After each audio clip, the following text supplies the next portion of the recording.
What's going on, guys, and welcome to another day here at the PUBG Mobile Club Open 2021 Spring Split Playoff Stage for the African region. As always, you've got myself, James Banks, and Maxman, taking you through all the action, taking you through 4 games every single day.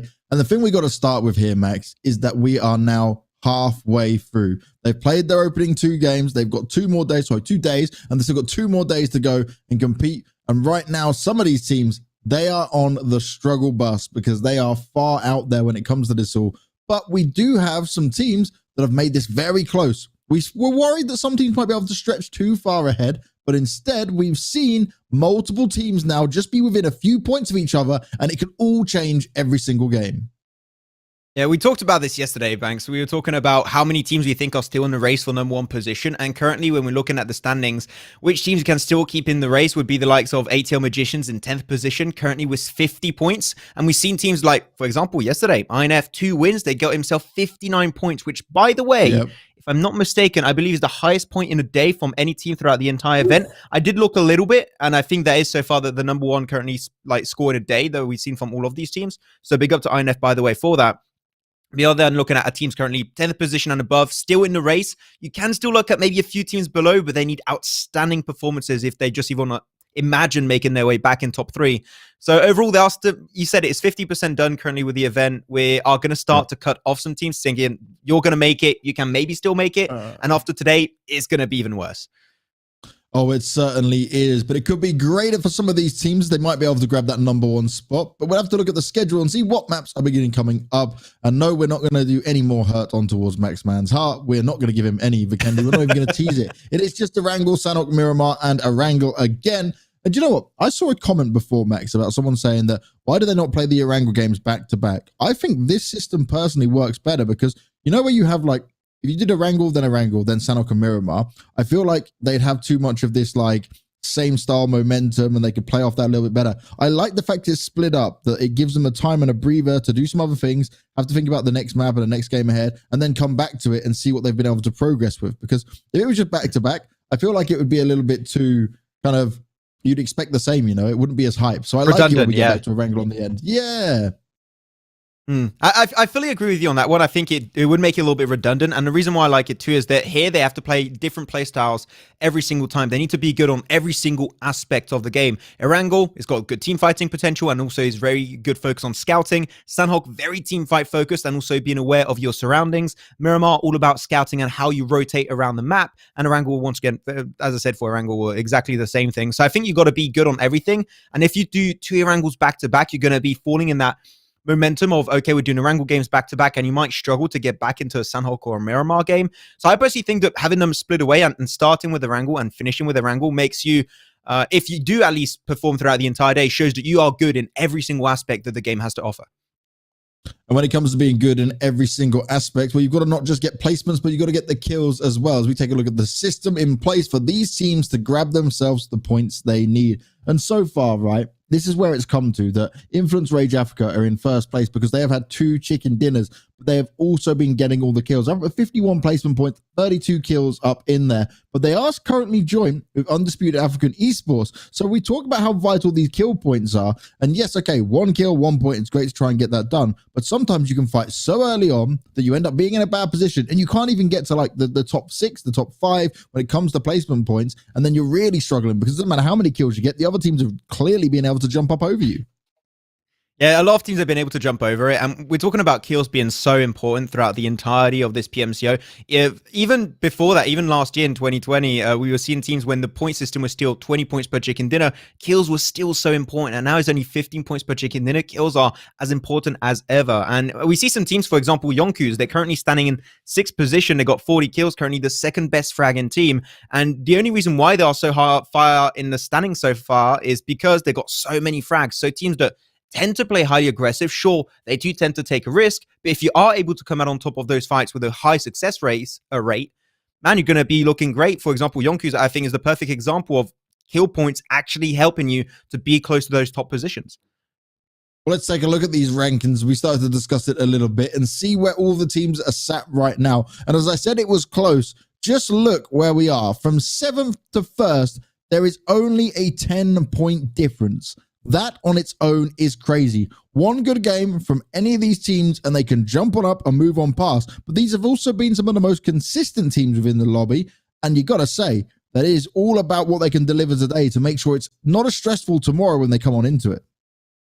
Scrim Farm, we're looking at this team, has been highly consistent. Day one, they got themselves third positions back to back. So Scrim Farm definitely, in my eyes, being the most consistent team potentially in this lobby. But now I want to see Scrim Farm today and into tomorrow close off games. Not taking second position and third is not going to be enough.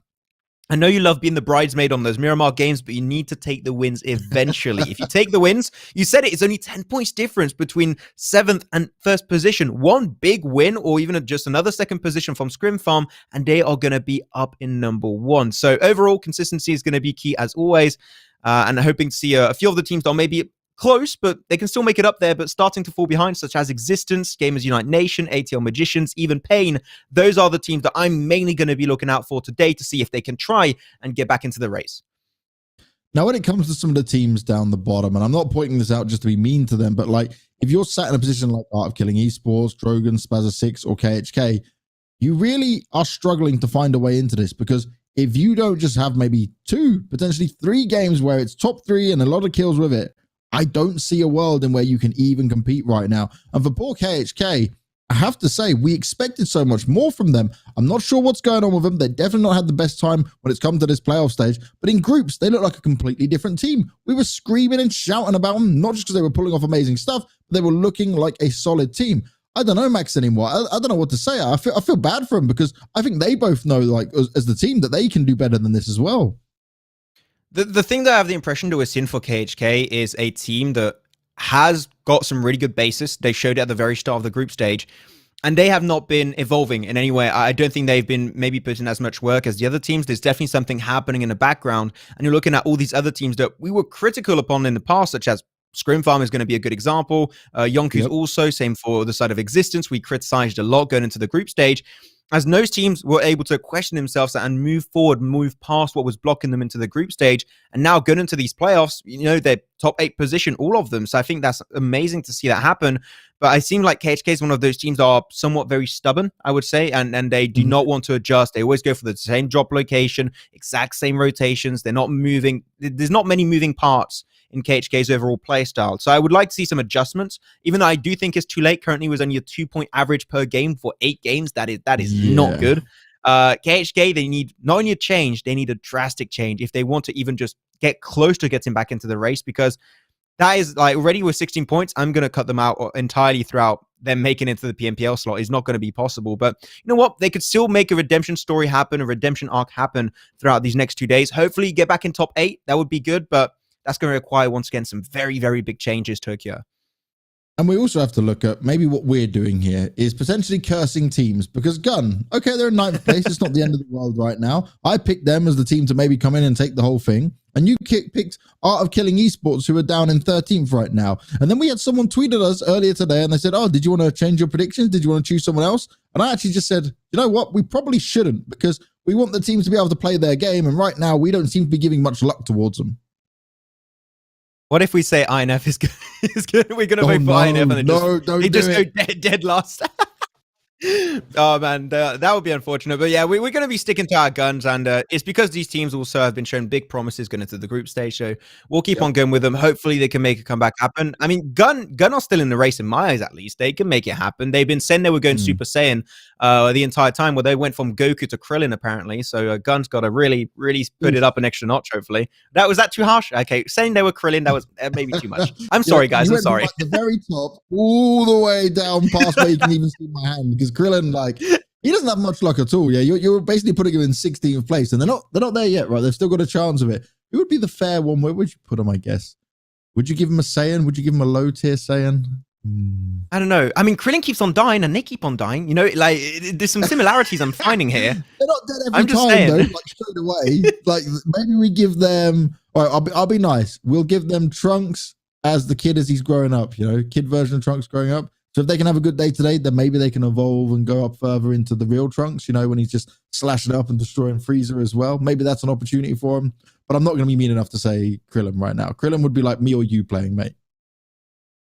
I'm okay. You know what? That was way too real. I was not ready for a slap to the face like that. But hey, you do be Banks do be spitting facts. What can I say? That's why we're here talking about the game and not playing the game. we would just get obliterated. But we're going to be normally getting into this game very, very soon. It's going to be the first one on Erangel, Banks, and it's going to be down to the wire to see what also the mindset of these players potentially are. I'm expecting some big changes to happen today. DROGONS were on a big path to success, as improving. So I'm going to be hyped out to see teams such as DROGONS and also Art of Killing Esports to see what they're going to try and bring to the table today.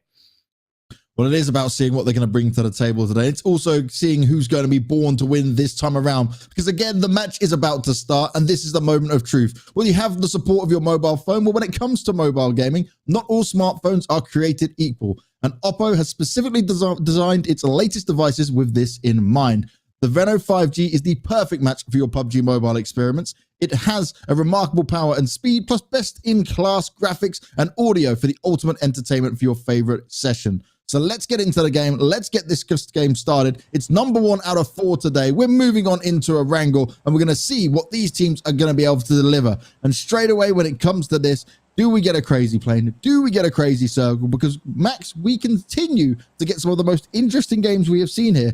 And I feel like, I just think we're going to end up with one of these days where it could be normal once, you know? I believe that it's going to be a normal day.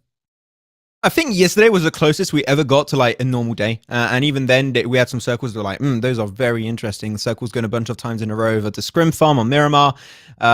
We had some wild ones all around, but today we see what's going to be happening. It's a good telling at least. Got a great playing path, you know, straight down, not quite central, but at least it's going to be pretty good for most of these teams in this lobby. Great for DROGONS, INF also, as they just split away into George Bowl. Slime 4KT was dropping there yesterday. I believe they're going to be underneath the side of DROGONS, so far it should be still 3 teams inside of George Bowl. KHK, not switching anything up, still Severny, hoping to see maybe some different rotations coming out from these guys.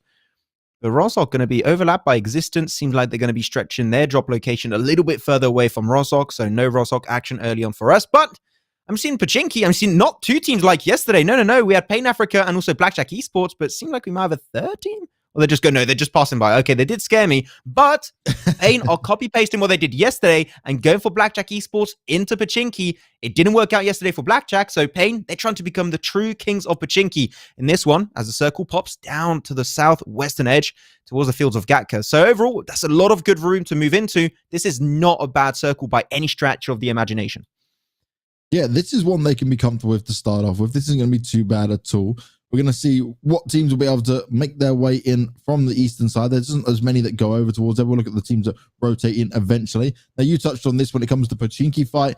Pain and Blackjack Esports, they had this fight last time around. Now, one thing that was interesting here is Pain won it out on the final game yesterday, and Blackjack Esports currently in 3rd place. I said, for Pain, winning this, right, is not that big of a deal because they're right now still in 11th place. But for Blackjack Esports, losing it against Pain is a big loss. Yes, you might be in a good spot right now. You got 81 points. You're in a good position to probably try and win this out. But just imagine if you'd been able to win out against Pain, hold your ground on your drop spot, you could have gone further into it. And right now, considering how close the points were, they could be the team that's in number 1 spot. So maybe they're going to have a redirection on what they want to do here, a good idea of how they want to take this fight, because you would look at it, at least in skill-wise, the Blackjack Esports normally would be winning out a fight like this against Pain, and Pain right now are the ones to try and upset these guys. And already, we're looking at it, they're being a bit more cautious. MG's having a scope around. He wants to see if he can spot any players, as he does manage to move between both the houses, because he doesn't want to jump out, find himself going down early on, and cause his team a problem. It's all about keeping a good eye on what's going around here, but also Kingamin, slightly further away from the rest of his team here. That's where he has to be careful. He's going to have to be very careful with his next move. I do think, though, the Blackjack came into this one a lot more ready, because yesterday, I think it came out as a complete surprise that Pain were going to drop in this exact location, which they were fully not ready for. But now they are ready, and just in case they were going to get hot dropped, which is the case, they actually went for the northern side. A Jairbot already popping off as his flame and picks himself a double action to the car. He's getting everyone. Oh my god, YONKOUS popping off already. Is that 3 knocks? That's 3 knocks. They took a 4-man car rotation. That is why we don't do 4-man car rotations, Existence. When are you going to learn? Oh, no. I, at best, only like seeing 2 players in a car at one time. That's the max I'm ever going to be happy with. Yairbot was spraying down, by the way, from the top of a building. Still manages to find 2 knocks onto it. Loops from the side as well. Exist were unable to escape. And now Zodiac, he's all alone. And yeah, but it's just having a bit of fun here. He's just like, cool, we'll just wait it out. We'll chill. We'll see what's going on around us. Poor Aero's just been ignored. He's going to bleed out. Didn't see him. Baiting. They're like, does he stay here? Do we leave him? Like, surely they know they knocked 3 players. Yeah, there's one player that was able to make it out unscathed, but regardless, that is a big fat L for Existence, a team that I was putting in the list of teams that could get back into the runnings today. I mean, currently they're in 7th position. They got that was the standings of yesterday. What am I saying? I need to get the new ones. There you go. They're in 8th. Existence currently standing in 8th position with 67 points, so they are not far away really from Influence Rage Africa in number 1. So they need some good games. This is definitely not going to help on their path to success, at least, but still got 3 more games, so we'll never know what's exactly going to be happening. So I want to take a little bit of time real quick also to talk about the circle, see what we had in terms of drop-in locations and what we might be able to expect. All the northern side above the river up north is going to be somewhat out of circle entirely. There's a bit of land still remaining, but that would be a kind of a suicide play to stay up there. Mainly thinking of Scrim Farm and also KHK. I want to see those teams rotate early on to make sure they don't get gatekept over the river, because the more they delay it, the bigger the odds of a team gatekeeping that position are actually going to be, especially when INF, DROGONS, and also the side of Slime4KT are very close to the river, can go for a good shack position to control it. So Scrim Farm and KHK, they're both going to have to be very, very cautious of how they approach this circle in phase 1 and how they actually want to enter that position. As so far, though, except that early fight that was still coming on through, nothing substantial or in big value will be coming out so far in this game. So things are going to be still pretty relaxed. And other than that hot drop we just happened in both Rozhok and also in the side of Pachinki, there's no hot drops happening. It is very chill. A lot of respect coming out from all the teams in this lobby. They are being very cautious, which on day 3, I'm not surprised. I think that makes a lot of sense, but I do expect to go into day 4. That's where teams are going to be trying to stretch out for those top positions and understanding we need a lot more kills to get up there. So we might see teams play a lot more aggressive tomorrow. But today, it's going to be a lot more laid back than what we've seen so far. At least that's what I'm expecting to see. And that's what it's all about for now, right? Understanding how many points you want to try and grab per game. Also understanding how many you're going to need to try and guess out what the other team's going to be able to do. You keep looking at this time and time again. They're wanting to be careful. They're wanting to understand exactly how aggressive or how defensive they may need to play. If they're going to go in for the placement points, if they're going to go and try a bit smarter and fight out as a team and try and grab some early points. But it's always the risk versus reward. For me, when you get to like phase 3, phase 4, that's where you can get away with a bit more confidence in going for fights and then rocking up for those placement points as well. A team that hasn't been able to do so well out here is the DROGONS. The last couple of days, we said we've been more impressed with what they delivered in the opening day. But for these guys, they've really got to step it up a notch because they are right down the bottom, 14th place, but they've only managed 33 points. Their rotation started to look better yesterday. We all praised that, but they still haven't been able to win out the fights, and that's what it's all about here. DROGONS, especially, I want to see Nero clutch it out. I gave him the name of Clutch God. That is his new official title, by the way. He changed in-game and everything. It's official. I want to see him really get through because we haven't seen too much of Nero. He's been getting knocked sometimes for some of the weirdest reasons. So I want to see Nero potentially do a little bit better. I want to see the Nero of the group stage back in play, and I think that if he's back in his prime, there's some big chances that they're going to be doing great. Otherwise, slowly the circle is starting to wrap around these teams. The blue zone is going to start to engulf them in their holy grasp. Or holy grasp, maybe an unholy grasp. I don't think anyone wants to be there. Slime4KT already on the move, started moving away from crates. They're looking for a central position in the circle. I mean, as I said, there's a lot of good positions around Gatka Field you can play with. And Slime4KT, they did not want to play the gatekeeping option towards the riverside, which is amazingly good for 2 teams. Once again, Scrim Farm and KHK that are delaying that rotation quite a bit. I would love to see the map later on to see exactly if they've already kicked into gear their rotation pathing. As Ghost, how did you get here, my dude? There's no cast, nothing. How did you get here? Okay, fair enough. He got spotted. Yeah, he got spotted. Oh no. Ghost. Come on, mate. How did you get away from this one? He's in a pickle. Not too far away from him. Maybe they can come save him, but I'd be very worried at this stage. He's going to have to move eventually. And SF, they're going to be hungry for an easy first kill, and that's no problem at all. SnowX is going to land the headshot. It's as easy as that. And they're going to go straight in for the finish off most likely. Grab themselves the extra point. They've got the vehicles to play with as well. And there you go. Kira, get the finish off. And an easy start for these guys, and they're very close to the circle anyway, so it's not going to be a problem. And we still go Quarry? down towards the southwest, potentially going to get the quarry ending. I do hate to see it. It's a very difficult place to fight from. Ghana very close, but they're going to start moving straight away in this one. They've jumped in their vehicles. But this is going to be one where the teams that are already in there, they best get ready to fight. Because again, still a fair amount of water in there. And teams, they may want to try and center up a little bit here, but if you're late to the party, you need to be aware of what's going on around you. I agree with what you said about quarry finishes not being fun, but this is going to be a great game to see how teams adapt to a hard circle like this, and especially their understanding of valuable, strong positions to take control of a game. Because quarry finishes like this, if they keep on going towards quarry, you're going to see teams thinking, okay, do we play edge of circle, play it really passive, and stay as far as possible away from quarry, or do we look to be really confident, we take the game in our own hands, in our own advantage, and we start actually aiming for the top side of the outskirts of quarry on the actual hilltops. So I would love to see how these teams are potentially going to adapt into this one. As Sully is just playing a game of karting right now, just moving around, going to get back to his team. He saw YONKOUS getting a little bit too close, and YONKOUS has shown many times they're really good at shooting in a derby. So YONKOUS just going to be aiming for a little bit of a plateau area. This is good. Tippity top of the mountain. Got some good vision. There's some buildings nearby, which I hope to see them go there. It seems like they are. And this is a great compound. This is one actually of my favorite compounds in the entire game. Reason why? It's surrounded by roads. Also, there's a little cliff around it, which makes it hard. There's also some walls on the outskirts, and there's a lot of fields all around it. That means that if a team wants to breach that specific compound, you'll know it minutes before that even happens. You can just see them slowly making their way towards you. So in terms of scouting and also purely to defend it, the terrain is amazing. So I like the fact that we saw YONKOUS go for that spot and understand how valuable that entire compound can be for the entirety of this game. And YONKOUS are a team that, in general, right, we've been very impressed with their fighting ability. Not being quite there when it comes to the overall placements just yet. They've got a few more kill points than placement points, but we've seen them go down early on because they do like to fight so many times. This that I'm looking at here from KHK, it's a 2-2 split. They're looking to maybe pinch some teams in between them. Oh, LK is already moving back on, so it's not the end of the world there and how they're going to play this out. But for these guys, right, KHK, you've got a lot to do to jump back up into this. For me, I'd much prefer to see them just sticking together as a full team, playing smart, playing safe. Because if someone tries to breach your compound and there's just two of them there, then, okay, you can provide some cover fire because you see the distance between it all. But they are very likely to be overrun and gunned down, and they can't afford that at this stage. Only 16 points across the 8 games, like you mentioned earlier, Max, and that's just 2 points per game average. That's not what we expected from a team of this caliber.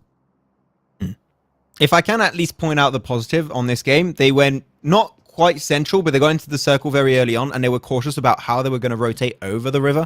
So already that's a heads up. That's a big thumbs up, actually, even I would give them a little bit of an improvement compared to day 1 and day 2. So that I like it. Is many going to depend on how they approach future fights that will be coming their way. They might even get breached upon by INF that are just coming up north of their current position. So looking out for it, KHK, but at least that is a little bit of an improvement compared to what we've seen for the past 48 hours. As other teams looking for some good spots, there we go, back onto the circle, as we say it. Perfect timing. Thank you, production crew. Pain Africa, a little bit behind, same as Eraser crew, but oh my god, it is right on top of Quarry. This is going to be... Look at the split from AOK, though. They're taking so much control on the entirety of Quarry. The amount of information coming their way currently is insane here, Banks. Poor Eraser, by the way, and Pain. They're literally just getting to the circle. And it's like, we'll just continue to go west. Oh, I guess we just keep driving then. Yeah, no problems. Just going to keep having to make their way on forward. A lot of teams, though, have found their way, and the north is going to be heavily contested at this stage. You can already see from 4KT as well that Storm, he was looking on ahead. He was deciding that, you know what, I need to have a scout. I need to have a good bit of information. And he is the super scout for his team for sure. Not only a heavy hitter, but a man that's shown us that he can take the game by his hands and control it from start to finish if needed. And that's certainly what certainly what 4KT would want here, because remember that game, the last game on Erangel yesterday? That was played to perfection by these guys. That was beautiful stuff. Overall, I fully agree that they were playing that game so well, and I'm hoping to a lot more come into these next 2 days. Hopefully that's going to be the case, but this circle is going to make things a little bit dicey for, I think, every single team in this lobby. No one enjoys this one, but it's going to be good to see how they play under pressure. YONKOUS taking a clash. So they're going to be having a few frags potentially coming up their way. KHK moving forward, but man, Jebot's been fragging this entire game. God damn it. Make this guy stop. give some kills over to your teammates, dude. He's taking everything for himself. As we're seeing, finally, AOK popping into the kill feed. I did say that AOK were split on Quarry, which I think is good for information gathering. But because of the sheer amount of teams that might be coming their direction, I want to see them get minimum down to a 2-2 split. Because if they stay split like this, they are not ready for any team coming their way. Certainly not. The YONKOUS, though, they're always ready for anything that's to come their way. As we see Blackjack eSports just out in the distance, looking on towards everything that's going on in front of them. AOK, we did mention them earlier. They are in a bit of that split at the moment, and solo players, as more teams come around them, is a scary position to be in. Vestre and Leader are going to join up here, and they'll be looking at Slim from Gun. They take some shots at the car. He needs to back away from that real quick. Does manage to go down the hill, so he will be protected for now. The Leader, thinking he can be sneaky, maybe land a grenade somewhere. It's going to be a big effort from him, but Skull, his teammate, will find one onto INF. So Skull's trying to fight out. INF are pushing on him, and this is the problem with you being so split. You've got no teammates around you, and you can easily go down just like that. And they'll be able to bring Hates back up, so this isn't going to be a problem for INF. That's exactly what I was saying. You have to regroup AOK, otherwise these breaches are just a piece of cake for teams such as INF to take, especially when INF, one of the most aggressive teams in this entire lobby, come knocking on your door. They don't even knock on your door. They just tear it down like a bunch of like an FBI segment. Like, you're going to get in so much struggle. So AOK, hopefully on this one, able to regroup as a 3-man squad, as now the circle, boom, top notch on top of Quarry. Still got a big portion of low ground, though. A few roads are going to be into there. So Spaza Six don't really have to move. I think that you stick there, you're good to go. As long as you defend it, be careful because Pain is right behind you also. But all the teams are currently north or west. That is where all the problem is going to be. And you can see, especially Slime 4KT, KHK, and also the side of DROGONS, they have a very similar idea. I think even Gun, they're all going down southwest, trying to wrap around to avoid Quarry because no one in their right mind would want to go into Quarry. But because so many teams are having the exact same idea, you are expecting a few clashes in the open to happen with all those squads moving down southwest. This is where the madness is about to begin. This is where teams are going to have to make some serious choices. Gun right now, they're still in quite a nice position. They're looking around still, making sure that it's safe to push on in, but they have 4 members up in it. It's A-OK. They might be able to try and hunt down here. So we can really hear the shots going out from some of the cars. Yumi able to find the knock onto Cheddar.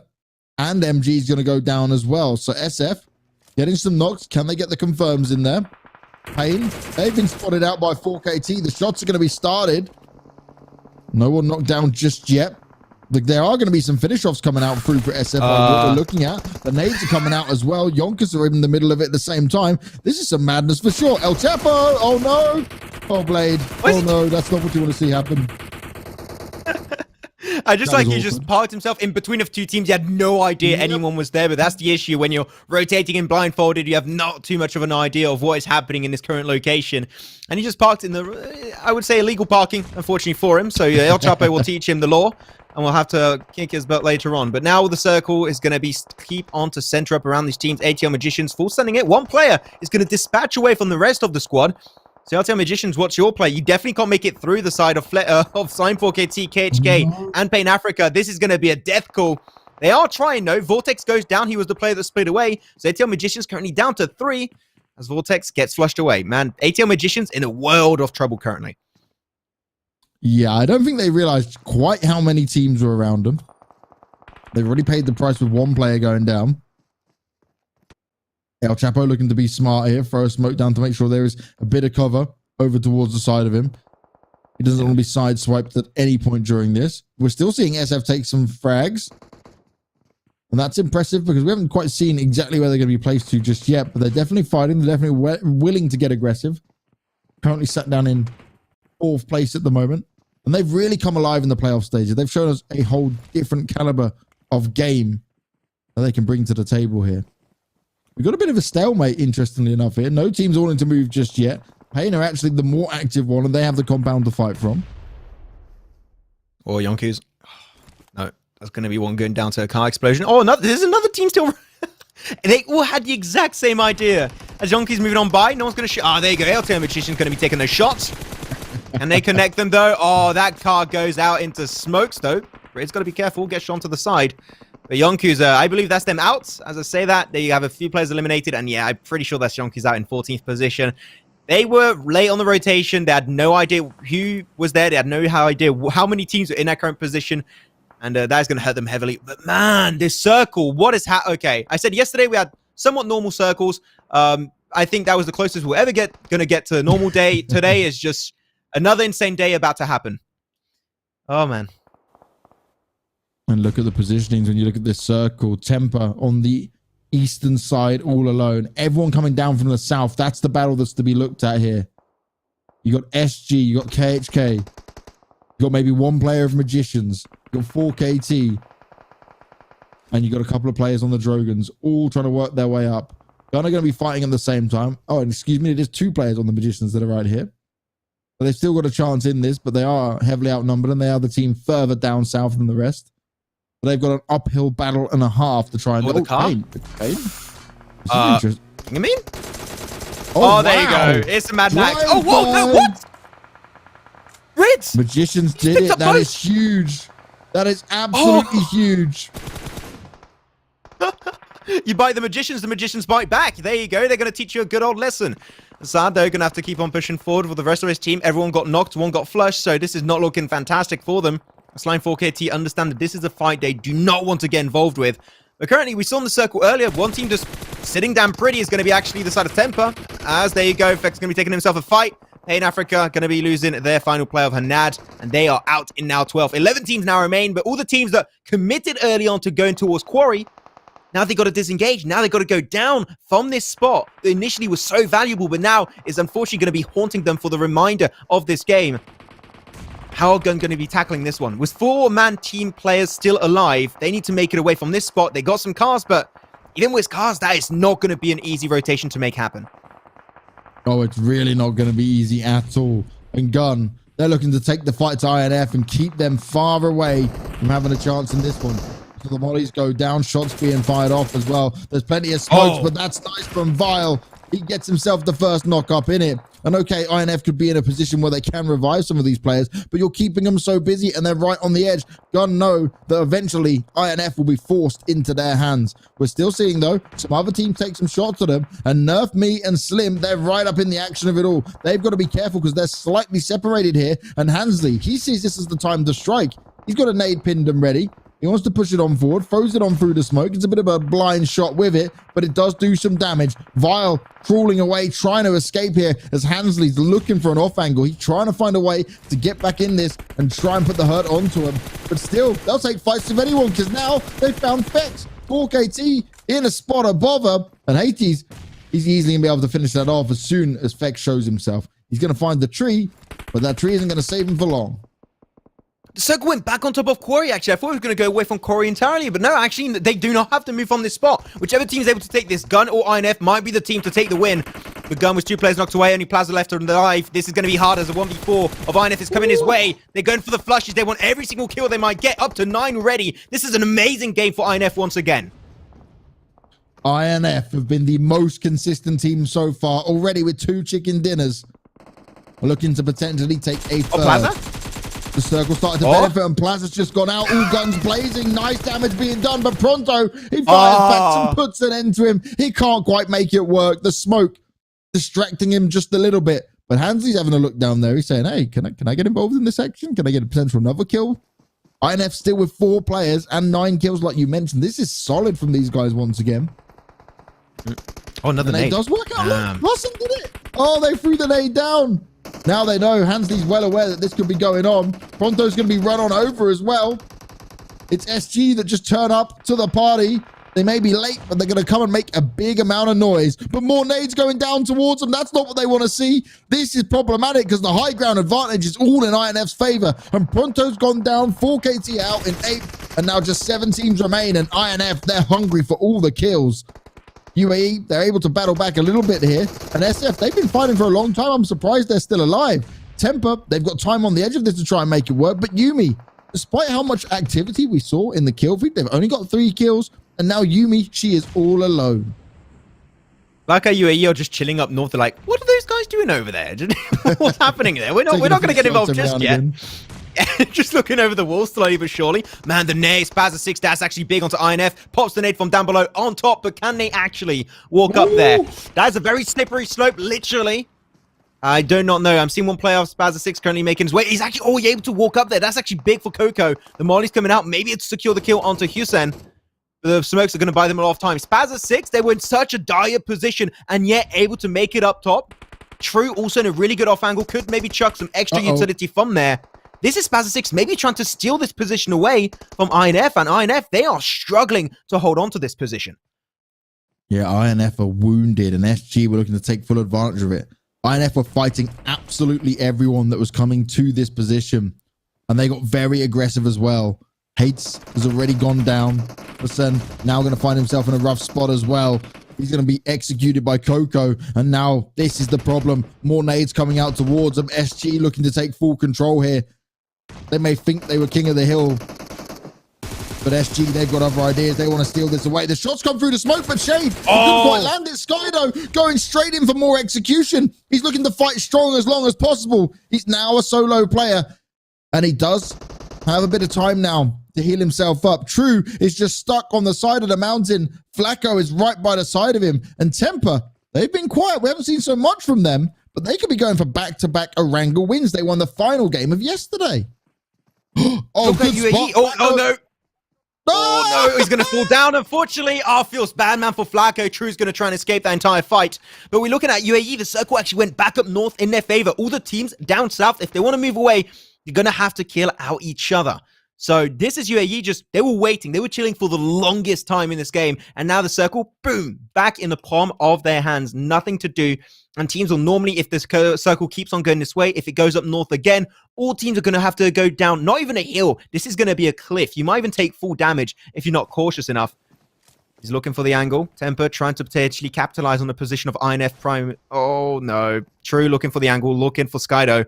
Skydo, he is in such a bad position, sandwiched up between Spaza Six and Temper.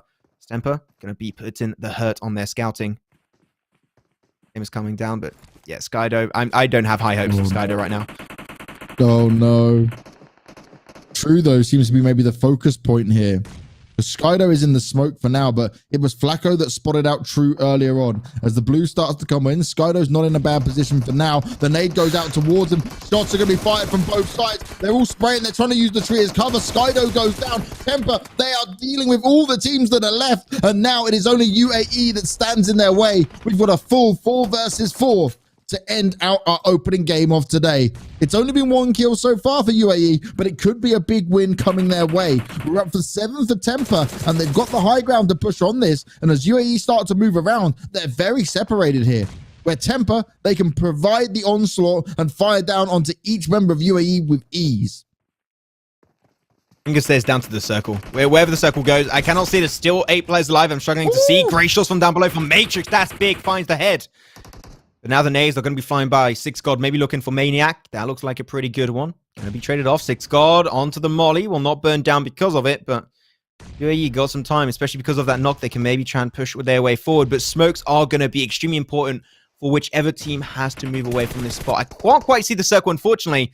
But man, these nades, this utility from UAE is top tier as Maniac hits it once again. Temper struggling to just even stay alive. They're trading out knocks for now.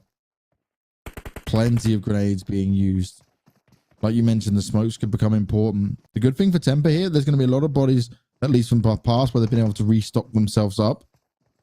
Crates down in front of them. Yeah, smokes. That might be too hard to go for. The smoke's going down, which is positive for them. They might be able to use it because they do have the high ground. Sahil's waiting for someone to poke one over. He spots one, takes a few shots. Oh, Six God, you may have gone too far. He's still got enough health in this. More shots are being provided. Cover fire is there, and they're going to find the crate. This could be huge. This could be the difference maker in this battle. As Maniac, he wants to throw the Molotov forward. He tries to get it deep enough, but it doesn't quite connect. Now Temper, though, are split, and Flacco, oh, he's so close to it. Doesn't quite burn, and he should be able to heal unless another nade comes on up. So here they go. They got the crate too. Oh, uses it for cover. Crate's going to be big. Oh no, Flacco, you're out alone. You're isolated. You're taking shots, but you're not able to stand strong against them. Now the fight continues. Maniac having to be careful. They jumped up. They've got some players around them. It's going in UAE's favor. They've done a great job here. And now it's a 2v4. UAE kept it all together. They managed to get the win, and they did that in style. It's not so many kills, just 4 in total, but they'll be happy with that considering how it went down. They benefited from the circle position, but overall, they needed a big win like that. They were looking for the longest time from afar that fight unfolded inside of Corey. Like, what's happening over there? I don't know what's really happening. And you know what? The moment the circle went in their favor, they took control. We saw how good their current split was in the final circle. They were taking as many angles as possible. And despite all those angles, I was really surprised to see Temper actually being able to make it so low in that current position, and yet they were able to get himself a knock or two. But UAE at the end, they were feeling the most confident. They took control, and they were not going to give that game away for anything in the world. So overall, UAE playing it really strong, and they were on the exact same points as this Influence Rage Africa. They had 83 points each. But not only did Undisputed African Esports have a bang of a performance securing himself that win, Influence Rage Africa, man, they picked so many points. And as we check that out, oh my God, because they got so many kills, they're still in the lead and actually built a lead of an extra 2 points ahead of UAE. Influence Rage Africa, the kills alone, we talked how important they are earlier, Banks, and they're coming into play heavily in favor of Influence Rage Africa. This is huge. So Undisputed African Esports, right? They may have got the chicken dinner, but with only 4 kills, they got 19 points. We see Influence Rage Africa. They got 4th place for 8 points, but 13 kills. That's the difference maker. That's helped them jump on up. And look at this. The 2 teams at the top, they've got 2 chicken dinners already in this. Temper, they continue to work their way up. They now find themselves into 3rd place. Scrim Farm, they're still sitting tight. They're still trying to hold on, but this is still anyone's game. Look at the point difference here. 70 in 8th place all the way to 104. All it takes is this consistency in placing highly. But right now, it's Influence Rage Africa, Undisputed African Esports, Temper, and Scrim Farm that are always out here towards the end of the games, constantly fighting, constantly able to find some success. Talking about success, I'm going to say Spaza Six has been able to find some good amount of success, because before today, they had 33 points. And now, because of this game currently, they were able to propulse themselves forward in overall 11th. So that's a big jump up from 33 points to 48. They are slowly getting potentially back into the running for that #1 spot, but they still need a bunch of good games today for that to happen. So Spaza Six, good showing. I want to see more of that kind of play style. They tended to play aggressive this game, and I think that aggressive playstyle is what suits them the most.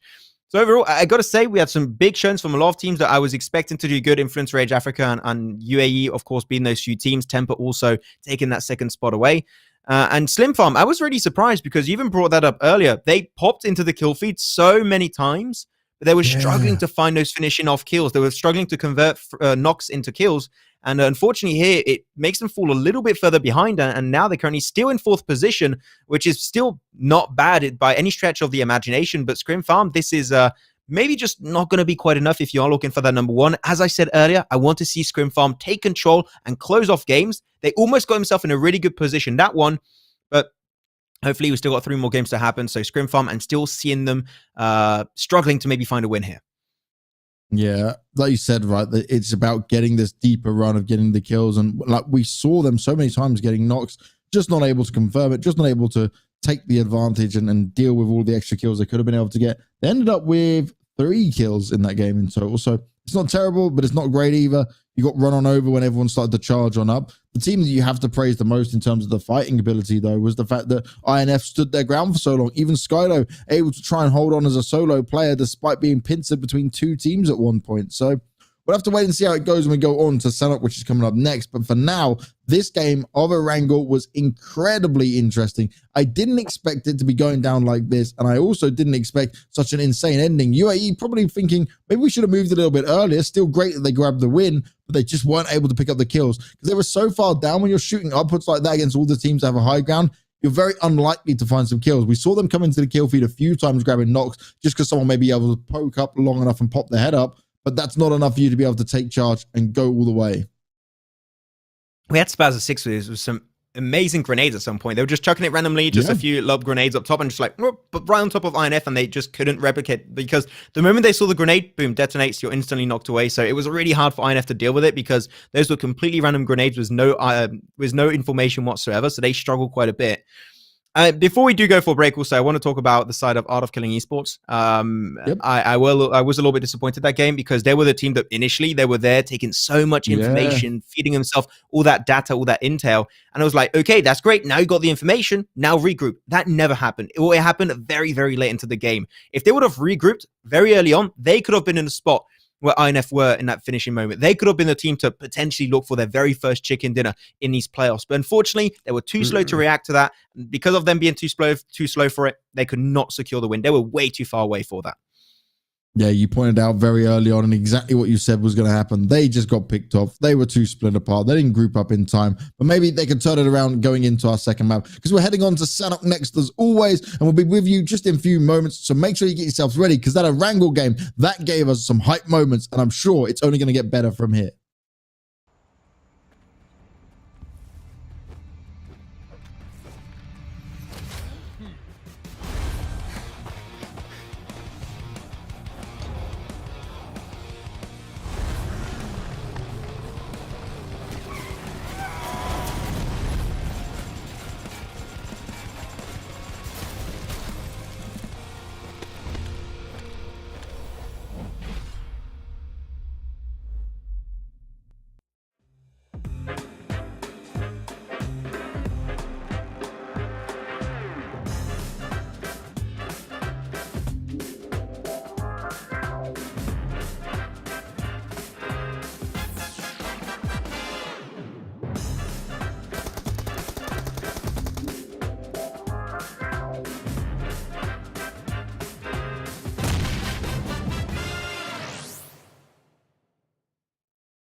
We're moving on into the jungle and we're heading on into Sanhok for our second game of today. And this is starting to get interesting. Each game, another team takes that top spot. Each game, another team tries to get closer to the one spot that is available for the PMPL. Remember, the African region here is getting its first direct season in order to have a chance of qualifying. But out of these 16 incredible teams that made it this far to the playoffs, only one will make it through to the PMPL. And it's an incredible honor, but it's certainly not easy to do, Max. And even now, we can't even tell who could be close to doing it. And the game is a battle royale. The format is a battle royale. Everything's a battle royale right now. Only one team's going to win it, and one team shall go to the PMPL. And it's so much fun to see all these games happen every single time. It's so much back and forth, especially with those top two, top three teams. INF and UAE just always... Before this one, it was INF. You were thinking of maybe remaining on top, maybe falling behind after the win went the way of UAE. But no, UAE, they're still behind, 2 points ahead. It is really insane to see the level of competition being set up in the African region right now. Though all of that is going to be rendered somewhat useless because we are going into Sanhok, so it can be anyone. We could see a team like KHK or DROGONS take a win, or it could just be another top team take the win. So you do not know what's going to happen, but we're hoping to see some good performance happening on the good on map of Sanhok regardless, because we had some good games there too, especially yesterday. We had a back-to-back win coming out from INF, and it is said normally along competitive that it is a map in which it is pretty hard to remain consistent, but INF proved us wrong. They were like, no, even though they had to fight through so many fights, like every single time they're going through so much action, they were still able to make it into a position that I did not even think they could get access to initially and snatch the game away from the side of PAINAF. So I'm looking at this one. If you have a game plan in mind, once again, scouting, I keep on nailing this point down because it is so damn important. If you put a big emphasis on scouting on Sanhok, you're making your entire jungle adventure just a lot more easier to deal with. Yeah, and that's when we look at like teams like 4KT, for example, having Storm. He is the super scout when it comes to it. He's always trying to look on forward and see what's going on. At times we've seen him, especially I remember that moment in the group stage where he was the one that went further forward. I think it was on Miramar. The rest of his team were all grouped up together. He may have gone down and got knocked, but the moment he got knocked, his team already had the info. They pounced on top of everyone else and they kept the full squad alive. So sometimes it can work out massively, and scouting gives you a huge advantage as not being surprised when you walk on through. Many times, especially in Sanhok, you can just think, oh, okay, it's safe, we'll go here. We've had a look around, and there's just some sneaky snakes. I come back to that Ruins play, Max. That was always an interesting one. There you go. I knew you were going to bring that up eventually, man. Okay, tip number one, don't push in Ruins. It is never going to be a good thing. It will rarely pay off. You can drop there. If you want to drop Ruins, that's good. But rotating into Ruins, not quite good. So avoid that as much as possible. Mainly because it is hard to scout inside of Ruins itself. That's why it gets a little bit tricky. But if you can just get information on the team, if it is going to be available, if a compound's free or not, then you can at least get mentally prepared for that fight, for that engagement all around. So we'll have to wait and see. But anyways, we're slowly going to be making our way into Sanhok, ladies and gentlemen. And Sanhok, you know, is going to be a fun one. Once again, we do not care too much about the playing path, but it can make your access to your own respective drop location just a little bit quicker. So we're going to be seeing as it is going to be a little bit of an Easter one. And one thing I've been enjoying quite a bit coming into this, Banks, is that we talked about this initially. Many teams did not drop onto the East, but as of recently, I'm seeing a few teams seeing this more and more as a great long-term option. So I am starting to enjoy that, unless I'm not seeing many teams go over there now. Maybe my point has just gone down the drain, but we have a UAE that's going to be dropping in that position. atlmagicians also good in that spot, also is A-OK. So a few teams did see this as a good opportunity. Same for DROGONS also. So it's a very good passive early game income. And seem like teams that are definitely aiming for those good points to maybe catch up in the rankings are going to go for that more passive early game approach. I love this from UAE though. It's a 2-2 split on quite some distance in here for each other, right? Docs, Kampong, and then Bantai and Camp Charlie all going to be taken for these guys because they know right now they've been here a few times. We're not heavily contested. Let's see how good we can loot up early on and then push our way forward as a squad when it comes to it. They will have to work their way up north though, as this circle has a lot of water in it, which means it'll only get tougher from here on out. Again, rotations into the circle is not going to be too difficult, but you will find yourself fighting very early on, most likely. Now, when it comes to the points and where we're at right now, Max, INF, they're just in charge by 2 points. UAE are just below them, trying to work their way up, and then they started to now stretch a few points away from Temper, Scrim Farm, and Slime 4KT. So we've really got to keep an eye on INF and UAE, because if they can have another good game, they're just going to extend their leads that much further, and other teams are going to really start to struggle now in these last few games of the next 2 days to catch up. Only 2 points different between first and second. That is really nothing, especially when 9 games have already been played.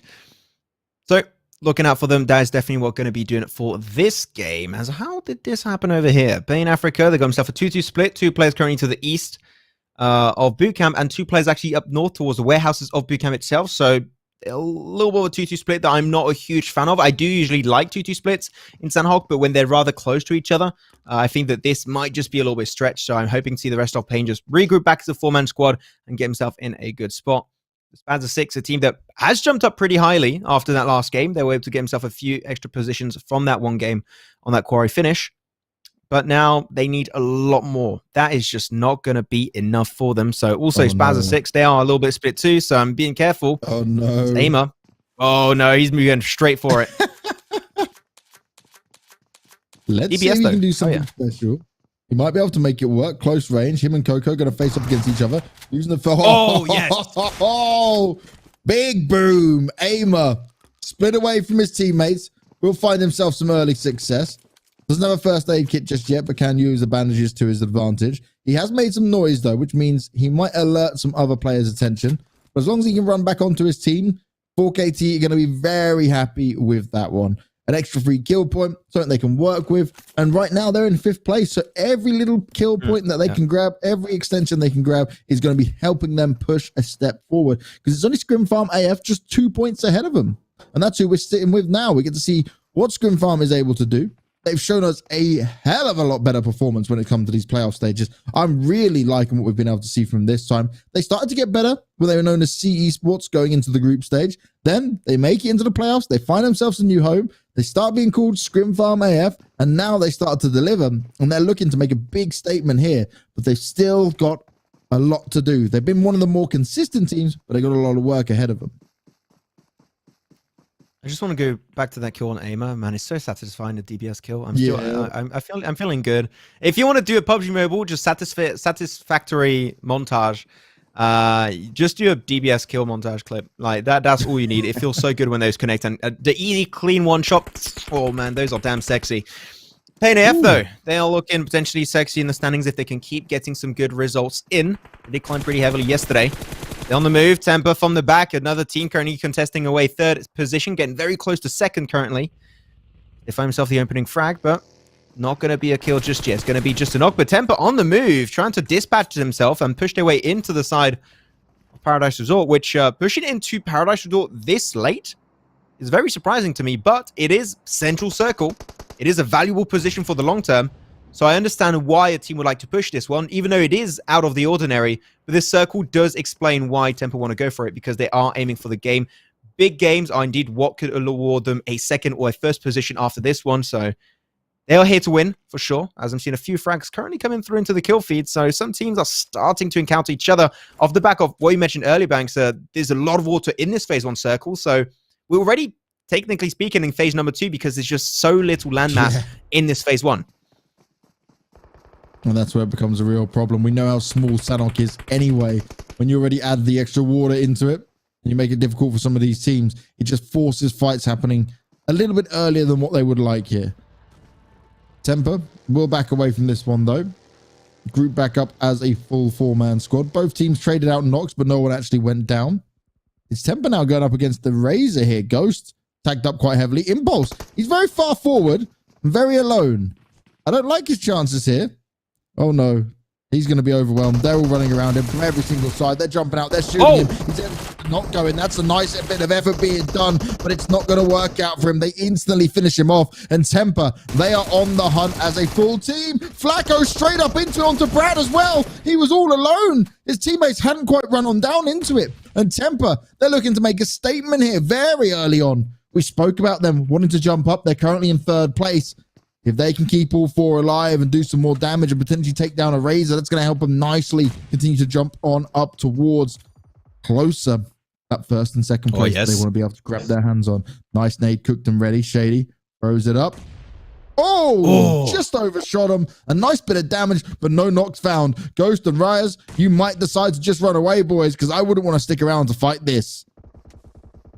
Yeah, they're currently 14th. This is the point in time where you should count your losses and just leave. They should be gone already ages ago. This is not a fight that they have any chance of winning, unfortunately. seen how good Temper has been so far in these 2 games. Reckless gonna punch Kira down to his death, so a little bit of an F in the chat for that one, but regardless, Grim Farm still gonna give it their best shot regardless. The Temper, yeah, man, I don't know why he goes to stay in here. I mean, yes, you're peeking up and down, yeah, it's very funny, haha, but you gotta move away from this one, mate. You gotta go back to Rise very soon, especially because you're currently in a position in the circle where a lot of teams could be coming through you, such as Existence, such as Grim Farm, also, that are on the west of their current location. They should try and find a compound, because in the open like this, with a circle this tricky on phase 1, it is not worth being in the open. So I'm hoping to see them move away. I would love to see also in the circle very soon. We're going to see phase 2 pop very soon in the next 30 seconds. UAE, we talked about their split that we heavily enjoyed. They were doing a 2-on-1 split in Camp Charlie, Docks, and also Kampong. They got an easy rotation pathing for the early game at least, which is entering through the down southeast next to Lakawi. I think that they can easily wrap around the circle, avoid fights if possible, and they got some good hilltop positions to scout from. So I think that UAE are in a position where, sure, they're not going to be able to get central circle, but they will get in circle, which is at least a big W in my eyes, at least for Sanhok game. So I'm hoping to see UAE be a little bit proactive on this early game rotation. As they go, finally, Ghost running away, looking for a future compound to maybe call home. But this is exactly what they had to do. It is what they need to do, but maybe they should have done it after they lost Impulse. They can't work with it, but we'll have to wait for it and see what they can do now from here. Temper still being cautious, and rightly so. They made a lot of noise, and they do want to see if they've been sticking around. They've got a good spot to hold on to for now, and they just want to see if they can grab themselves another kill or 2. The fact they've already had 2 kill points early on and they only had 1 player knocked down is a positive they can run away with. And Temper right now, they may be looking for this to be the game that can really stand out for them. The teamwork from Temper has been key. It has been a huge play we've been positive about over and over again. Now this though, Max, A-OK. They're sat waiting. I'm wondering if they know how close he is, because he's taken some damage, but they're not ready to push it just yet. And the new circle, at least they're together. Pretty much center. This is going to be actually an okay one. It takes quite a lot of the water out of the equation entirely. I am seeing YONKOUS is being very slow on their rotation. They got the trifecta, but man, if you wanted to have the Southwestern Island play, man, you had to have hard shift after hard shift after half shift. You had very little land mass over there. So you should have left that one quite a while ago. I think YONKOUS are going to regret that one quite heavily if they do get gate kept, but hopefully for them, that will not end up being the case. Yeah, Zane moved away. He understood, okay, this isn't A-OK. They're there as a 4-man squad. No, I don't want to get involved with that one. But actually, wait. Ooh. Another team has an angle on them? Who is that? Oh, is that Gun? Oh, that's Gun. They actually got a spot from so far away, man. That's some good. I think that's Nerf Me. That's 100% a Nerf Me thing. I love this, Slim. Yep, casual. Why not? Just ride on down. You guys took a few shots. Join back up with everyone else. At least they got the information. That's a nice bit of scouting further ahead to be able to spot that out. They're just relaxed right now, aren't they? They're just chilling. Even though they're down in 8th place, only got 70 points right now. Gun are a team that can deliver on the individual level.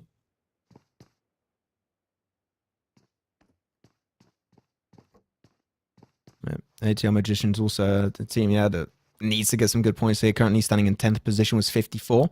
They're going to have a pop-off performance today and tomorrow if they want to make it close to that top 1. They've been showing some interesting rotations last game, going into the open without any information. Unfortunately, that did cause their demise pretty heavily, in fact, as Vortex split away from the team, died early, and then the entire team just fell behind very quickly afterwards. So atlmagicians intrigued to see what kind of twist they're going to bring to their game today. The new keys, man. A-OK are in a spot that it is good to hold on to right now, but there are so many windows in these kind of buildings in which A-OK currently are that a team could easily have one of those off angles, find those early peaks, and just full on breach your compound. So A-OK has got to be very cautious of those windows, as it could be a big issue for the long term. Otherwise, this is not feeling like Sanhok really. It's so weird how these Sanhok games, like after the initial few frags, is very, very quiet. Then you got Miramar on the other hand, boom, like 3 teams eliminated in like 2 minutes. Like what just happened?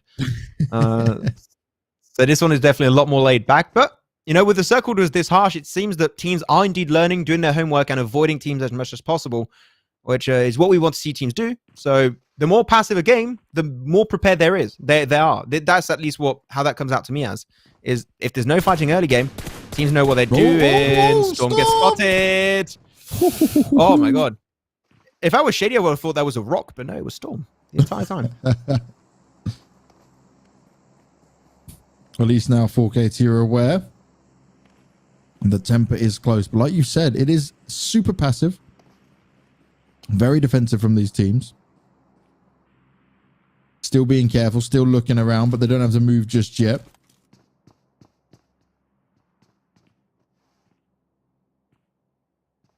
They're trying to look for these angles on it. This is it. We had one of these games in the group stage, didn't we, Max? Like, where this Sanhok didn't feel like a Sanhok, and we've got it again. And this might be due to the fact that a lot of these teams now are getting to the point where they know how vital not making some mistakes are. So they change their game style. They slow it down just a little bit. When I talk about slow it down, though, UAE, we saw how far away they were. They're staying right on the edge of the circle. They are not engaging in these fights at all. And we've gone over for a Western, slightly a little bit to the north, shift. And now we get to see what these teams are going to have to deliver, because most of the water's been taken away. But we are now limited on space. You cannot be quiet anymore because there's simply not enough compounds for these teams to hide within. YONKOUS is going to be probably the last ones in. And look how quickly UAE moved. They were in vehicles. They went fast and furious to try and get a nice bit of space in there. Yeah, they're going to be looking for it. Overall, they are wrapping around the circle, which I think is indeed the play for them because they dropped so far away from phase one circle. That was the best option for them. But DROGONS, there you go. We said it. We want to see these guys frag it out, especially we want to see more from the squad in general, overall, every single player. That's what we want to see. They're picking a big fight. But DROGONS also are very close off Gun, so I'm scared of maybe a little bit of a third party from Gun in that fight up northeast. So we'll have to keep our eyes open for the kill feed and see exactly how that's going to be unfolding. I just realized I'm rewatching the circle screenshot, and Spaza Six were on the island in the river. That's, I mean, just a way to do it. You know, they're on a vacation right now. They're like, little island, no, nice and laid back. But talking about being laid back, UAE and DROGONS are not going to be laid back, as Dan's going to get knocked away. Sahil's going to get confirmed. But DROGONS getting picked up one by one, and they're not close enough to get some easy reses. DROGONS are slowly falling apart as El Chapo confirms the kill onto Blade. And it was actually PAINAF Africa. They stole that kill away from UAE, and UAE, they need these kills to get back in first, above of the side of INF. So every single kill counts for UAE. Now for UAE, though, being down 2 players already, and the fact you're already in second place behind INF, if INF can have a good game here, that's their chance to really jump ahead. UAE tried to play it a little bit different. They tried to play slower within this one. Then they rushed on forward on this phase 3 circle. And now they found themselves in a position where they weren't able to grab what they wanted. The DROGONS, they were fighting against UAE. They started off, they got themselves 2 kills, but now they're finding themselves being picked apart because they had the Pain jump all on top of them. So they got themselves sandwiched between 2 teams they did not expect. They were expecting just to fight one, and that's where you've always got to be careful of the third-party effect. UAE, Maniac, here's a Maniac. They're going to be still driving around on the buggy, trying to find some space here, move further on in. They're looking to play the long game with this. And just because they're 2 players alive doesn't necessarily mean that they won't be able to find some success in here. They could still go for some placement points. The Magicians, they're going to be finding some shots onto Blackjack Esports here. It's a battle back between both from Nox going either side. That's Rids and Kelvin down for now. But Blackjack Esports, they've lost 2 players as well. So now we start to see the madness unfold. Now we see the shots connect. And Legacy, he's looking to end them here and now. Cheddar's not going to be able to stand up much longer. And Nukez, a solo player now, all alone. He might not even be able to get some confirms, and he's going to back away from this fight because he doesn't want to take the risk. He's hoping he might be able to solo sneak his way to find some success, but it is certainly not going to be easy. And Legacy, well, he finds himself back on the floor because guess what? They're being shot at from elsewhere. Oh, Nuki's feeling confident taking those shots up top versus INF. Oh my god, the circle. Okay, that is going to be that potentially could have been a great circle for the side of a racer crew because that's exactly where they dropped, but they moved away and lost, I believe, 2, maybe even 3rd player we saw in the kill feed earlier. I believe they might even have lost another one. So they are feeling maybe a little bit bad about this circle shift that went so many times in their favor, but they did move away trying to aim central, which is a good thing. Sometimes luck is just not on your side. But talking about luck, Nuki is kind of lucky he was able to spot Samuka for a second. MGC on nearby also. He sees it, spots it out, going to go for the spray, picks up one, goes for the double. This is big from Kelvin actually on AOK, as now they're down only to Samuka. And Nukez might be able to steal a few frags away, but it seemed like no leader going to be securing everything for themselves, those greedy guys. Yeah, YONKOUS is waiting. He's heard all the shots. He knows what might be in front of him. He stands up and he takes some shots. Yes. Did he get that done? Oh, he did. Samuka on the floor. Can he get the confirm in there as well? INF, we're going to see Hansley get blown up in his vehicle as he was trying to rotate around. Temper is still out there fighting as well as KHK is. And this is what we expected as this started to change. Limited room, limited space. The circles have not been kind. They've not been crazy, but it's certainly not been kind to a lot of these teams because there just hasn't been enough room for everyone to fit inside just yet. Limited compounds, limited space, limited positions for them to take. And the Magicians, the two-man team, is still able to stand up. We have to see how UAE's two-man team is still going as well, because we do have 16 players in the lobby. And Temper, they've got the Wolfpack mentality all together. But maybe these shots will come out from 4K2, who are a little bit more split up, but they can land some real nice shots here. Vex is on the floor, but that's not the end of him just yet. Nade's going to be pinned and ready. Aimer trying to get it done perfectly. Tries to be able to throw it deep enough to get Flacco, and it just overextends him.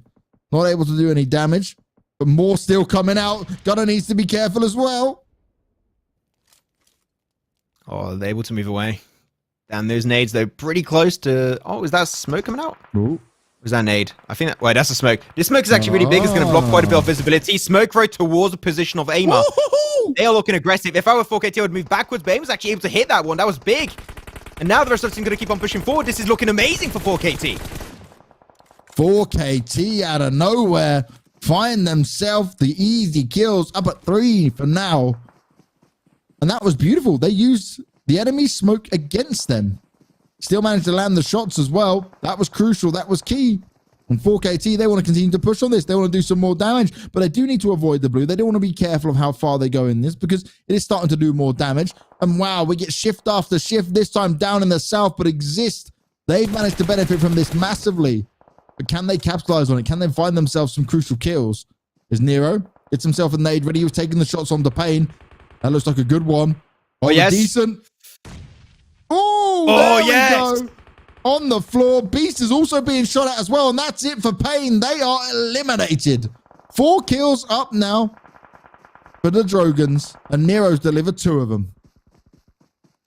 Man, aim of this guy. He's been popping in the kill feed for so damn long. I wonder how many kills he's got so far throughout this entire event for his team, especially into the playoffs, where he's been really coming in his own. But I'm scared that Spaza Six are going to be making me say on the post game that yes, playing the island actually worked out good for them. That very rarely happens. YONKOUS, hey, they were on the edge of circle for the longest time. I thought this was actually going to hurt them quite a bit, but now they're going to be taking their very first clash in this game. Currently, you can see them 0 kills in their name as they're pushing upon Existence. Finally opening knock. Flame and Reckless still standing. But they are going to go and take this one as a 4v2. As Zodiac gets knocked away in the house. Should get rezzed up pretty easily. But YONKOUS, they need to push on in because the blue zone is literally right behind them and ready to push them forward. Well, that's certainly where they need to be careful. Zero. Oh. Trying to eliminate as many players as possible from the distance, but it's INF that'll steal away some of those kills. Oh, did he? I'm sure he just saw Nerf Me. There he is. He's low in health as well. You can deal with him. Shots come out. Nerf Me goes down. Slim's out there running for it as well, but Aero cares about getting the confirms. His team is still up and alive, and they're dealing with YONKOUS at the same time from elsewhere. This is good awareness from the whole team of Existence. They're really putting the hurt onto everyone that comes their way. Up at 4 kills. They're looking for more, and Flame, he is just rifling them all down. Straight up destroying everyone that comes their way. You said it was going to be difficult, Max, for the YONKOUS to push in. Well, it's more than difficult because they've not been able to stand up to the pure pressure coming out from Flame and Existence.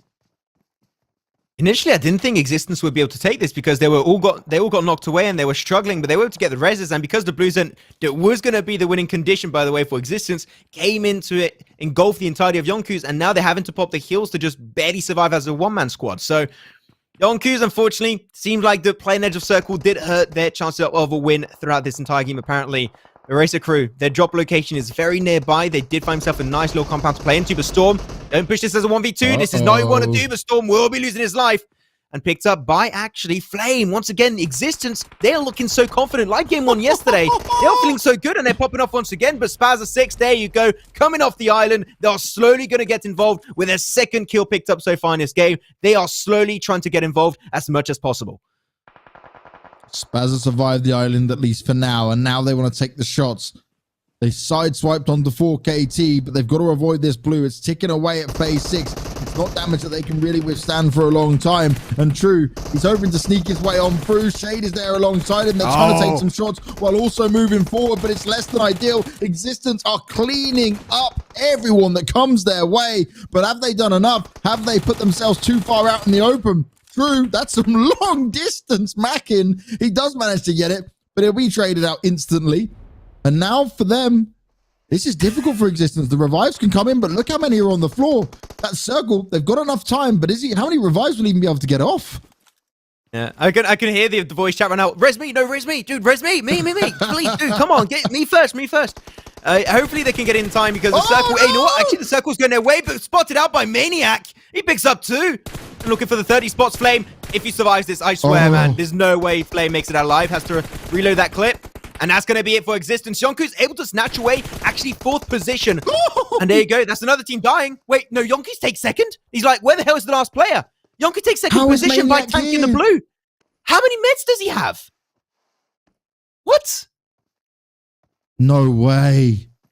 He's just grabbing more and more meds. He's taking damage. Lewis is running on through. But can he win this out? Maniac's going to have no idea of where he's coming from. There's 0 kills for the YONKOUS, but they're potentially able to take away this game. Lewis has burnt a lot of meds, but he's still got more to use. He's applying the bandages. Then he's got plenty to play with. When Maniac just sits down there, he's looking. He's confused. He's well aware of what's going on. But UAE, remember, we saw him about 10 minutes ago. They were down and out of it. They only had 2 players. And he's still been able to sneak his way in. I said this could be scary. And this is huge for UAE. Because right now, INF went down earlier on. And they are only 2 points behind being in first place. This is a crucial game if Maniac can get this done. He's found 2 out of the 4 kills already. If he can make this a 5th and grab the win, that is going to be next level for him and his team. But surely, Maniac's position, this is a bit more obvious. Where Lewis, his definitely isn't. The blue's going to come on in. Maniac's going to have to move. Through the window. Caught, super predictable. The window. Oh no. Oh no, Maniac. Painkiller's about to be popped. He's watching it go. Lewis, where's he looking? Where's he waiting for? He's snaking his way around. He's pushing on forward. It's such an open ending for this one. He'll see him as soon as he goes out the window. There you go. He's been spotted. Lewis jumps it up. Lewis takes some shots and Lewis grabs the win. He steals it away with 1 kill and picks it up in a crazy Sanhok game. Max, we said that game didn't make sense from the start. It was slow. It was confusing. There wasn't much fights going on. And we watched the YONKOUS get a 1 kill win. That sees them with just 16 points. Existence got 17th, even though they finished in 4th place. And UAE, they walked away with 16 points in total. That should put them nicely up in 1st place now. This is going to be crazy when we get the overall scores. What a game. Just give me a quick second. I'm just getting out my Renault 5G 911. I'm calling the police to report a robbery. Give me a second. Okay, how's it going? YONKOUS on this one, like, come on, Lewis. I took them entirely out of the equation. I was like, YONKOUS, blue zone, boom, it's set and done. They're going to die. I was surprised I was looking at them. Okay, they still 5th. Whoa! And they're still 4th. And 3rd and 2nd. Like, what the hell is happening? And there you go. YONKOUS make it up there in 4th position with 97. And they're looking to contest it away. But also, Undisputed African Esports after that game. And it was damn close, 2-point difference before that. But now this is a lead and a half, 12 points in favor of Undisputed African Esports. So many big changes after this game. Man, this is why I'm loving it when it's so close. It makes these games so fun to watch. INF only got 2 points in that game. And that sees the ability for UAE. Look how smart they played that. They lost 2 players early on. We saw them rotate in, right? They were the last team rotating in, staying on the edge of the circle the whole way through. And yet Maniac was still able to play it out as a solo player to 2nd place. And they grabbed 4 kills. That's just insane. And we still got 2 more games to go. And look how many teams now are close to breaching the 100 mark as well. Slime and YONKOUS so close to making it happen. But that's now 3 teams up with 2 chicken dinners so far. YONKOUS, Influence Rage Africa, and Undisputed African Esports. This is the level of the African region. This is what we come to know and love. And this is where we've been impressed from start to finish, Max. We just hit the 10-point mark in this tournament currently after that Sanhok game. And that means if you're looking at teams from Blackjack Esports all up to Undisputed African Esports from 1st to 9th. They're all in the average that we set at the very start of this tournament of being 8 to 10 points per game, being an amazingly good average. And all the teams that hit that average per game are currently still in the running for that tippity top position to make it in their respective regional PMPL. So overall, it goes right. It's mathematical. You know, we said it. If you make 8 to 10 points, you're going to be in the running. And it does prove itself to be the case here also. But unfortunately for one team, and that one team is going to be Scrim Farm, they have started to fall down pretty heavily. Started on 4th, now in 6th. This is why picking up chicken dinners will make such a big difference. If they got themselves those 2 wins, well, mainly that 1 win on Miramar on day 2 yesterday, that I think they could have picked up the win pretty easily, they will be still standing in, I would say, top 3 or top 4, but those wins are indeed making the difference and having an underlying big impact over the entire the overall rankings. So Scrim Farm, I'm looking for a little bit more here. They're still showing some big consistency, but now the wins are what you should be aiming for, because if you don't, you're going to start falling into irrelevancy, and that is not what you want when you've been fighting so much throughout this entire playoff series. And we've got to talk about Blackjack Esports, right? They were at the beginning of today, 81 points. Now they sit on 84, and they've gone from 3rd to 9th place. These guys now... They need to quickly turn it up. And they've got enough points for it to change massively. I think anyone below Blackjack Esports, you're going to really struggle now to have a chance. But from them upwards, just 1-2 games that you can have some consistency, some good results in, and some of the other teams not doing so well, you can find a way back into this. But man, Miramar is just going to get even more interesting now, because you can see UAE have changed their playstyle, Max. They've decided we're not just going to fight from start to finish. We're going to be playing the long game to get all these extra placement points, even if we just have a couple of players left. They are adapting, and they are going for the win. They are going for that PMPL slot, and that's what it's all about. Yeah, so many teams are putting their best effort into this one. Some weird plays are coming on through that I was not expecting. Once again, YONKOUS playing edge of circle for the longest time on Sanhok. I'm like, there's no way that's going to work. And yet, no, Lewis proving us wrong. And that final moment, they're able to steal this entire game and making the biggest robbery in PUBG Mobile a reality. So overall, I got to say, a lot of these teams have been stepping up, and the respect also. Like, the start of that game, just it felt like a Western movie. Just was also the weed just rolling about the place. No sound whatsoever. We would stop talking. You just hear like the ambient sound of the map, and that's all you were hearing, because there was nobody taking shots. And the moment that boom, the big circle happened, then all the fights were starting to happen. It was absolute mayhem on Sanhok, and then it was really up in the air to know who was going to be taking that win. But YONKOUS improving on a specific aspect of the game that I've been criticizing them on for quite a bit now. They're a team that tend to play really aggressive. I love their aggressiveness. When they are into a fight, they tend to come out on top a lot more than they actually die. But the issue with them is to get into that late game. And here they prove that when they are into a late game scenario, they can potentially secure a win, even though this was a very, very special case, because this very rarely happens. But if they are in those top 5 teams, the odds are YONKOUS is going to take the win. So that is the one little thing that YONKOUS is trying to improve on by playing hyper passive early game, is to get to that late game. And once they get there, for them is a piece of cake, because they know how to close off those games properly. Well, let's see how we're going to get there next, because Miramar is going to be coming up. But before that, we need to head quickly to a break. And when we come back, we'll be seeing how crazy, how much more madness we're going to see when it comes to Miramar.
We didn't think that it could get crazier when it came to Sanhok after we got that bridge ending, which was just very insane. Now we just had a game where 2 solo players managed to win it out with hardly any kills, and it all in favor of YONKOUS in the end. But what a crazy match. What an incredible way for this to go down. These teams are fighting tooth and nail for these final points, and it is all about these final points because there is only 2 more games to come your way today, and then we just have 4 more total for the playoff stages here, and the winning team of most points throughout the playoff stage will get that PMPL slot. And that is the storyline you guys must be focusing on here, as we are focusing to drive it home to you, because this is such an incredible opportunity for one of these African teams to make their way through and be able to compete against some of the best outside of just their region.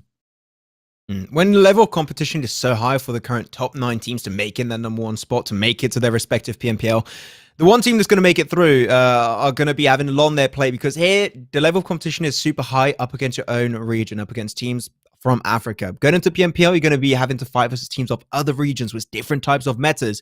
Yep. So we've been talking many times about what the speciality of these African teams actually is. You know, easily utility, grenades, the African utility as we call it. I mean, GTCL is going to do up against the other teams in the PMPL. I think that they can bring a lot to the table in that aspect, but it's still not going to be easy. Let's not forget, PMCO is just the start of your competitive adventure. After that, you got your PMPLs, you're going to have PMGCs, all that good stuff. You got so much stuff coming this year. Just a few days ago, actually, I got the full-on schedule for all the year, and I'm telling you, it is choco-blocked. You got so many events coming your way. It's not even funny. Like, you're not going to have a break. If you're pro playing PUBG Mobile, man, the holidays, what's that? I don't know what holidays are. You're not going to have any time to breathe, unfortunately. So, well, unfortunately, it's a good thing, because more action, is more work for us too. We're feeling good, and especially it's more content for you guys at home. So, hoping that we're going to have some good teams coming into not only this PMCO, but the next one, because at the end of the day, man, it's still some insane action coming our way. That last Sanhok game was mental. The first one was on quarry finish. It was out of this world. I was not expecting that game to end as it was entirely. It was a really out there kind of circle finish. And now we're making our way towards Miramar. And Miramar, we said it, we had a team that was doing really good on that one yesterday. That was Scrimfar, and also on day 1. 2 seconds position. As I said the other time, they're just not able to get the limelight just yet. So I'm going to be looking at Scream Farm to not only get high, I'm looking at them to go for a win. So I'm calling here, Scream Farm. Ooh, okay. This is your time. Get a win, because they're starting to fall away, starting to fizzle out.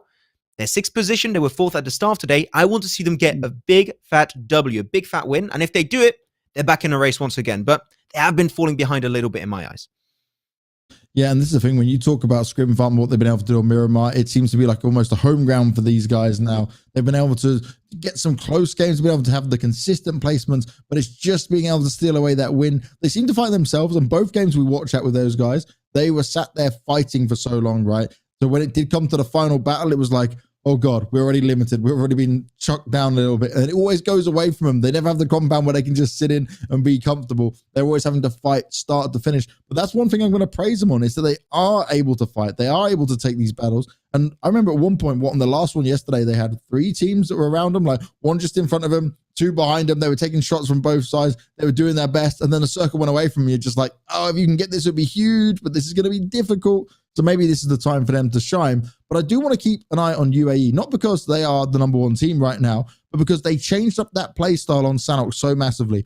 They weren't going aggressive. They weren't pushing for it. They were staying on the edge of the circle to the very end, and they got to phase 4, and they just went, cool. And we just went for it. Sent the cars in, lost 2 players, and still managed to walk away with 2nd place after the back of the 2 players. They're just trying to sneak their way through for a long time, Max. It was crazy. As long as you're able to make in those late game circles, doesn't matter how you get there, but as long as you're able to make it in there, you are still given an opportunity. And that's actually a game also early on Quarry where they were given such a strong position also. They know how to use those positions. They know how to convert strong positions in not only kills, but also how to convert them in a potential win, or at least some good positioning points coming their way. So I think the UAE is a team that's one of the most well-rounded out teams. They got good aggressiveness, they got good team synergy, they got great eye-jilling in terms of rotation, and they understand the value of specific positions. So I think that UAE is a team that's the most, I wouldn't say average on all points, but they're a team that knows what they're doing in every single aspect of the game, which when you're at this level, man, being able to do everything at a really good level is exactly what you should get. But anyways, these teams are born to win. We're going to see exactly what they can do, making it in our Miramar game. Well, that is right, Max. Let's see who is going to be born to win, because the match is about to start, and this is the moment of truth. Will you have your support of your mobile phone? Well, when it comes to mobile gaming, not all smartphones are created equal. You may know that by now because the Oppo has specifically been designed with its latest devices with this in mind. The Reno 5 5G is the perfect match for PUBG Mobile. It has remarkable power and speed, plus best-in-class graphics and audio for the ultimate entertainment for your favorite gaming sessions. So let's start the game. Let's fly on into Miramar. Let's see what's going to happen. We're keeping a keen eye on Scrim Farm, but we're also going to be looking towards the top of the table of the likes of UAE, Influence Rage Africa, Slime 4KT, YONKOUS, and Temper, who are all in contention to try and take it. And my, oh my, this is a heavily southern plane. If you're trying to get up to the north, yes, it is possible, but you've got a way to go. And that makes it more interesting for me, Max. What are we going to get out of this circle? I mean, KHK already, they're not going to be happy-chappy about this one. They usually like to drop towards Tierra Bronca, Torre Omar, if possible at least, so they're going to have to stretch out a little bit for that one. Same for INF, they usually go in La Cobriera, so they might have to pick up a car towards El Azhar or Cruz del Val to easily go in that spot. But man, if this is a northwestern phase 1 circle, I swear, man, that is going to be horrible because circles have been many times actually away from the plane path and making it really hard for teams to deal with. So I'm going to be keeping a close eye out on that one. Of course, Existence also going to be going pretty southern. They want to try and avoid any early encounters. Pain Africa, they're going to go straight for Lostliness also, so not too much of an issue. Same for UAE. They're going to be doing exactly the same. So far, no big surprises, nothing out of the ordinary for the early drops. Teams are just going to be very cautious. And they are, okay, that's good. You know what? Southern plane path with a southern circle, not too many movements will be required. I'm just hoping that I'm seeing teams like INF not go to La Cobriera. Just you got El Azhar under control. Play El Azhar. That's all you have to do. And teams that are already in a pretty good spot is going to be Existence, but they are getting actually mixed up with DROGONS, which is scaring me a little bit. So hopefully DROGONS Existence will be very careful, especially Existence that can't afford to take an L as they're currently standing in 8th position. One bad game could ruin their chances of getting back into the race. Well, they do not want to see that happening at all. It's all about the chances they can take and create for themselves here. And they need to play it smart here on out. As we see, we're doing a bit of the walking game going on forward. They're going to go and try and grab themselves a car to get to the position they want to fight from. Well, the YONKOUS, that game at the end just then, they had some fun with it. They got away with it. But can they continue to take advantage of this? Currently sat in 4th place with 97 points right now. Problem is when you look at this, UAE now just have such a big lead. 118 up on these guys. 20 points ahead of Slime 4KT as an example. Oh, Blade, you found yourself in a interesting position here, my friend. Got some of your teammates over towards the southeast of yourself. But Flame, he's listening. He's looking. And Blade, he's decided to run away. Smart decision, Blade. I wouldn't want to be standing around at this point either. Go get it back with your teammates. Go and find yourself a safe spot to sit within. Because you don't want to be going down early on, especially as the DROGONS. They're not at the best of time, but they want to use these kind of games. Considering like when you look at the DROGONS right now, probably not going to qualify, let's be honest.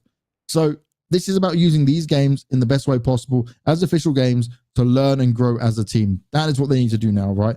Take this for what you can do into future games, future events, keep this practice going and make the most of every single game you have at this level and take advantage of the fact you're on stream as well, you know? Shout out to everyone able to watch you and be able to see what you've got to offer.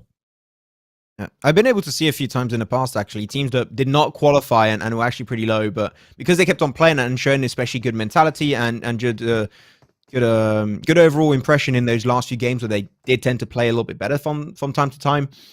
I'm looking at this. It is an opportunity where I've seen some teams doing really bad and actually getting picked up by orgs. So even though you're not qualifying, if you put your best foot forward and you show what you're actually made of, even though for sure you're not going to make it into the finals, at the end, you never know. Might have an opportunity around the corner. Just depends on how you approach these final 2 days. So hoping to see DROGONS give their best performance yet. So on top of that, we talked about DROGONS Existence being very close to each other. We also saw KHK and Gun getting a little bit on top of each other towards the southeast. So, and 2 teams actually dropped out very split. So I'm really intrigued to see how these 2 teams are going to approach that, especially KHK, as they are now in a position very similar to DROGONS where they are not going to make it. It is black and white, is on paper, is sure they're not going to make it to that spot. So I think they can try and go out with a bang, maybe just try and frag out a few teams. And this is also a fun period where many times in many different events, even in games in tournaments such as the PMGC, the highest level of PUBG Mobile esports competitive, I've seen teams that know for a fact they're not going to qualify and they're just like, oh, I know what I'm going to do. I'm going to ruin the top team's chances. And it's just, hey, that's mean, but hey, it's the game. It's the game. You got to deal with it. And that could be happening today. Those bottom few teams, such as DROGONS, Racer Crew, Art of Killing Esports, Pain, or KHK, could be just sniping down these teams and saying, I'm going to mess up your chances just for the fun of it. Which, hey, that could hurt heavily some of those few teams at the top. Or it might give them more kills and give them a better chance to make it number one. So I would not be surprised to see that happen, especially going into tomorrow. Yeah, it can get wild on the final game here for a PUBG Mobile event. We'll have to see how it does pan out. But for now, we've got 2 more games left of today. Miramar and Erangel. We're already a few minutes inside of what Miramar shows to offer. In UAE this time. Not going to be late to the party. They've grabbed themselves all a vehicle each. They're moving on forward together. And they're going to find themselves at least a spot that they can play with here early on. I want to keep an eye really on how they're rotating, what they're doing, if anything's changing up here. Because when you're the team that's in the lead, you don't want to keep that lead, but you want to make sure you're just getting as many placement points as possible. For them, kill points don't have to be the most vital thing in here. For Bot Jeff, what's most vital? Is trying to survive. And you are, okay, playing a little bit of drift in there. You're getting a few shots out towards you. You need to be definitely careful, and Nero did provide some cover fire for him. He was able to escape, so a fair few missed shots coming out there from SG. Yeah, as you said, the cover fire coming out from Nero was very, very helpful to stop that suppressing fire from the side of Spaza Six to come on through. So Bot Jeff able to regroup. So that's going to be good. But DROGONS very unlucky on this early game. They encounter Existence. They move away. They encounter Spaza Six now. They're like, we're just not getting a break. They must be trying to aim for maybe a more safe position as of right now, because Spaza Six, they have been on a mission as of currently. And true, with that Kar 98, he's shown it many times here, Banks, in this event, that the Kar 98 is definitely his weapon of choice. One headshot could be looking pretty easy. Coco joins up. But DROGONS, I believe these are the 2 last players too. I believe the 2 other ones, or they very split away, or they're currently dead. So I'm intrigued to go. Are they still alive then? So it is a 2-2 split. Oh, I just don't know where they are on the map though. Oh, wonder where they are. We saw Blade earlier, didn't we? We didn't know who he was close to. So Bot Jeff and Nero found themselves elsewhere, while Dan and Blade are together somewhere probably. I hope they're together. It'd be awful to have a 2-1-1. It's not what you want on a map like Miramar at all. And right now, SG are just on the hunt for him. True has landed many nasty shots before. Can he pull something off this time? Oh, they're out in the open. True. Yeah, there you go. Tries to land the shot. Can't quite tag him up. He's going to make sure he gets some cover as well. That's the smart thing here. He was very far out in the open.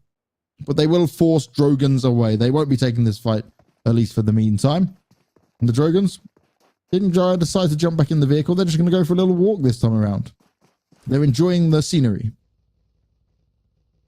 I think down to the riverside, to the ocean side, that's definitely a good spot for some good older sight viewing. They're going to have some fun over there for sure. But Pain Africa, I'm not sure if they're going to have too much fun over here. King of Min's going to jump on down. Because right in front of them is going to be UAE, a top contender for that PMPL slot. And the Beast, another Kar 98 player. Just peeking over the ridgeline. Maybe looking for a nasty head just peeking over. They're very calm, regardless. This is feeling a lot more Miramar-esque than what's been happening in the past few days. So, Sanhok was exactly like this earlier, so I'm not going to hate on this whatsoever, and it is Miramar. It does tend to be a lot more passive in the early stages. So I think this is still good from all the teams involved. Except for KHK and Gun, because they did clash, and 1 kill did come on through. So we do not have a perfect 64-team player lobby. But there you go, the circle's popping up very soon. Phase 2, there's still a lot of water if it's a hardship down south, which it is. Oh, no. This is going to be... We're going to have so many encounters happening currently. This is a circle that's being kind of mean. But okay, they're just chilling. Southwest, they're just, okay, easy entry into the circle. The West is currently completely unoccupied. They're just having the time of their life. They're just chilling. Spot.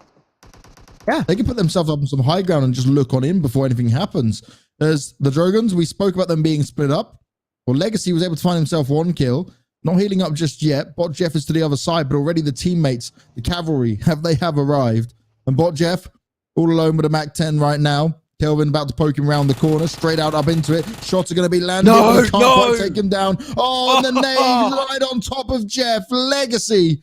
He stands strong and puts the hurt onto Jeff. Dan starts to look like he was coming towards the party, but maybe he decides to run away because that's an easy 2 kills found for the Magicians. We currently are down in 10th place. They do have 59 points. Now that's going to be up to 61. Look at that quick math. But overall, they'll be happy for the extra 2 points of that. And they didn't really have to work that hard for it. Legacy, you saw him. He dealt with the first kill. Wasn't a problem. And Bot Jeff, well, he tried to fight. He tried to, but too many players overwhelmed him. Yeah. That's what your spray looks like when you do not have a Renault 5 5G, by the way. Just saying that spray of a Bot Jeff really not high up there, but you know what? Back to the lobby. He's going to be able to do a few TDMs to hopefully get that scope and that aim back in action. Ooh, this is nice. Back to the spot, though. Yeah, good spot still from UAE. Good high ground position. And with the kind of circle, they're actually in a really good spot. Not quite central. Existence is going to be the central team currently, down below of that position. Overall, UAE, hopefully they got a few good scopes on top of them. Some time 4, time 6, or even time 8 scopes, if they do have some, would be really helpful in this kind of position to just scout the horizon, scout the ridge lines. So I'm really intrigued to see, especially Inspector. I got to say, I'm not sure as a straight up fact if Inspector is the scout for UAE, but by how he's been playing, it definitely seems that way. He's been always creating opportunities, breaching compounds for his team after the information comes up. So I think the Inspector for UAE has been a big reason why they've been able to stay so relevant in the overall standings. So, yeah, big up to the guy. Big up respects. He's been doing quite a bit of work for the team.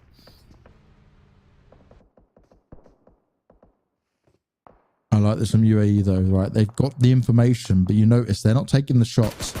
They're not willing to go down too early on here. But El Chapo, talking about it, he manages to spot them. He was now well aware that they're up there, and they now need to be the ones that are careful. Multiple teams could come on this position. And UAE, Sahil and Inspector, they find KHK. They need to be careful. Sully does go down, which is ideal. But Sahil, you don't have much health, buddy. There's players up in there. Oh, he's going to... No! Straight on top of him. Oh. Shoots him down. And that's going to be 2 kills now for UAE. Our #1 team right now. Currently up at 120 points with those 2 kills added. KHK, they wanted to try and fight this, but LK and Mercury, they came too late to this, and I would not be trying to get up in it. I would be backing away right now. You just can't deal with that. They had no idea that that push was going to happen through the window, because normally when you're pushing over windows, you can't shoot back. You're in an animation that locks you down, and you can't do anything while doing the animation. Nobody could expect that, but Scardio is going to be expecting Mercury, going for the frag, trying to pick it up with a Mini 14. But LK just knows this is not meant to be. And this, what? Oh my God. Okay, these circles today are wild. I do not have the button. I said I have the buttons on Mondays and Tuesdays. Weekend, that's your job, Banks. We all know you got the button on the weekends. That's your job. We didn't work Monday or Tuesday. No, so you just blame me for everything. Yes, exactly. You just realized. I see how it is, Max. I see how it is. Thanks for that. Well, this one's going to get really dicey. You see, teams are going to be quickly trying to find their way down and into the circle, if possible, and find some space. But that space is more than limited. I have no idea how some of these teams are going to approach this. We're going to see carnage start to finish. And oh, Hansley, be careful. The drive-by tried to happen. Existence not able to find him, though. That was a moment of panic, for sure. Maybe more for me than it was for them. They did manage to escape fast enough to make it happen. But there's still 16 teams here. This is what's wild. This is soon going to be turned upside down. Well, the racer crew there waiting down below. They got himself the chapel under control, which is going to be big in terms of scouting purposes. You're going to be fully ready and prepared. The team tries to pop on you. No. Nerf me. Why are you here, mate? That's an instant frag going away of AOK. Looking good, but you need a lot more if you want to make it back in those top positions in the rankings. You're still really far away. But Gun, they're just going in this position. They have no idea where to go. They have no intel. They are completely blind. So now they're looking just for a temporary stop. They find themselves a small little garage, but that is all they're going to be able to hold on to for the time being. There's another fight's happening, and that's going to be playing on top of Blackjack Esports. Hanad, you're coming a bit late to the party on this one. The crash comes in. They're jumping and firing. Swave is keeping them busy, but Zane still falls down. Hanad looking to run around the side, trying to do some more damage. Nice. Hanad, he's pulling it off. He's getting it done. That's 4 kills on a squad wipe. Huge paying off there for Hanad and the Beast. He'll be able to revive his teammates as well. They only lost Kingamin, and they will take that all day long. You mentioned this earlier, Banks, right? That we saw the side of Blackjack Esport. At the start of the day, I believe they were third, right? And they fell to 9th. And that fall just keeps on going further and further down the standings. This is not looking good for Blackjack. Oh, it seems like Coco has a little bit of an issue with his car. And unfortunately, that issue is going to maybe cause his demise, but the team's there to back it up. Great shots on True with the Scar. But now on the hilltop, still got Vortex. He's going to bring so much to the table from that super valuable position. So every move of Spaza Six got to be very, very methodical of how they're going to approach this and hopefully get the res onto Coco. ATL Magicians also, they're given a lot of time to go for their own respective reses, but Shade with the smokes trying to cross it over, but I would give it up. If I was Spaza Six, just let him go. Coco, he's not going to be able to bring that much to the table, mate. Just try and survive and aim for the long game. You're right inside the circle too. Just do not go for the res on Coco. That is a death sentence. Unless Coco is able to crawl to Shade, then yes, sure, take it. But it should not be the other way around. Oh, that nade is stopped there. And that's left. See you later, Coco. See you later, Alligator. That is Spaza Six down to 2. Good nades once again from ATL. Still Shade taking a few shots at him, but it's Tempo have also got him pinned down behind the car. He needs to be careful that they don't just decide to blow that car to smithereens. 4 players at Tempo can easily gun that down in an instant. While True, he's just trying to find some sort of an angle to look at and get some more information here. It's all about the scouting. It's all about looking on forward. As UAE, they're still up in it. This time onto YONKOUS. You're going to find Lewis finding himself knocked down. But remember, UAE are the #1 team right now. When we last saw them, they had an extra 2 kills. So they're up at 120 points now. Well above the rest. PAINAF, they still need to have a good game if possible.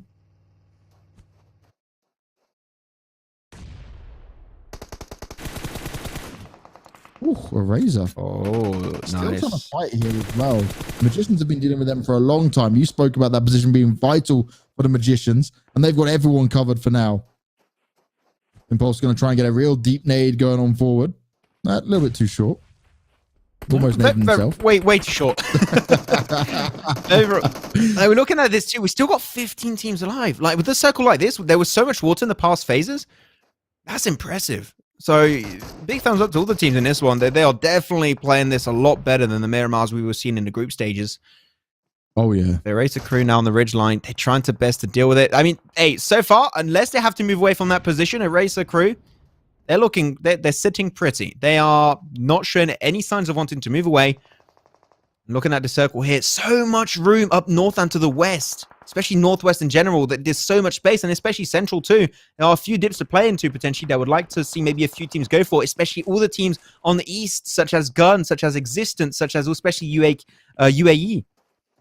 But unfortunately, the gatekeeping is real if you're on the east currently. So things are starting to get a little bit dicey, as you said earlier, Banks. The Temper also in a very similar position to what's happening so far for ATL Magicians. They don't have to push it. There's literally no reason. They're in a good position on the circle, and if the circle goes up northwest, Temper might be aiming for a win here. Oh no. True, just sadly in that hut, thinking, I can't really escape from here, can I? This is going to be problematic. Still keep seeing UAE up on the kill feed, and they're finding these onto Gun right now. Looks like they might be able to eliminate them. Is that them gone? I see 14 teams now. Eliminated in 15th. Wow. Yeah, that's going to be the end of Gun. INF taken onto YONKOUS. They're in the open, surrounded by teams. They got spotted by KHK, spotted by Slime 4KT, UAE, INF. Those are teams that you do not want to be surrounded by. YONKOUS said it. If they can get to the late game, the odds are they're going to take the win. But for that to happen, you need to initially get to that late game, which right now we are still not quite there yet. Circle going to pop. Where's it going to go? If it goes northwest or just west in general, this is going to be a horrible circle for most of these teams. And it goes east. You know what? Hey, not too bad. There you go. The circle was mean for a long period of time. Now it's going to be nice towards these players. The teams that are hoping for hard shift, like Temper and also ATL Magicians, now they have to go on the move for the first time in quite a long moment. So I'm intrigued to see how they're going to go for it as Spaza Six gets spotted away. I believe that Spaza Six eliminated in 14th position. So now we're down to 13. And this is the moment in time. This is the breaking point where teams start to die out in the lobby. He says Spaza Six eliminated. I can see True still on the map, actually swimming right now. Already? He escaped. He's all alone. He's left alive. Oh, damn. He's going to try and make this happen. I didn't even see him. What a sneaky guy. Oh, man. Okay. Well, this Fair circle enough, man. Good job, massively True. benefited 4KT as well. They're in a great spot. INF have found their way in. They're already up at 4 kills. Remember, they're trying to chase UAE. With these 4 points, it only puts them 10 points behind. We don't exactly know how many points UAE have managed to grab. We haven't seen them for a little while. Oh no, Hansley. Oh no, the push is coming on in. Players around him. It's Tempo to take the fight straight to him. Tempo need to be careful though. They can't afford to be losing fights like this. It's the rotation. Oh, beautiful stuff. Hansley, there's more bullets coming out towards him, but he's found himself 2 knocks onto the Tempo players. He's going to heal on up, and Shady's going to try run round, but shots coming out. Oh, Hansley taking advantage of an INF. They cannot afford to be going down to Tempo, who right now are trying to chase them on the leaderboard. The Revive's going to be able to come on in as well, but you don't have much space here because everyone's able to take shots at you. INF still, with the remaining players looking to take the fight to the rest of the Tempo. They've lost Gunner now. Six God can't kind of get into the hut. He's being revived. And now we're looking to see what Flacco and Shady will be able to provide from here, but your spot is known. INF are looking directly at you. This is going to be a circle and a half. Even though this is a high ground position, this is still very flat terrain. This is what we would call a plateau finish. As Hades going to push up, join up on the rest of his squad potentially, but hey, Tempo in a bad spot. There you go, Hades creating that anchor point for his team forward, trying to get the little bit of an off angle. The smokes, they dissipate. Now there's no more smokes. The grenade should be pretty easy. Six God going to try and do something very similar. Underhanded grenade. Not going to be far enough. That was underhanded grenade was what we needed, Hades. But you know what? And there you go. Six God hits it. That's actually perfectly. He's put the nail right through. Six God. Flacco going to be pushing out. Oh, they're gone. That's the end of INF. They just got obliterated as he tried to join up onto Hades.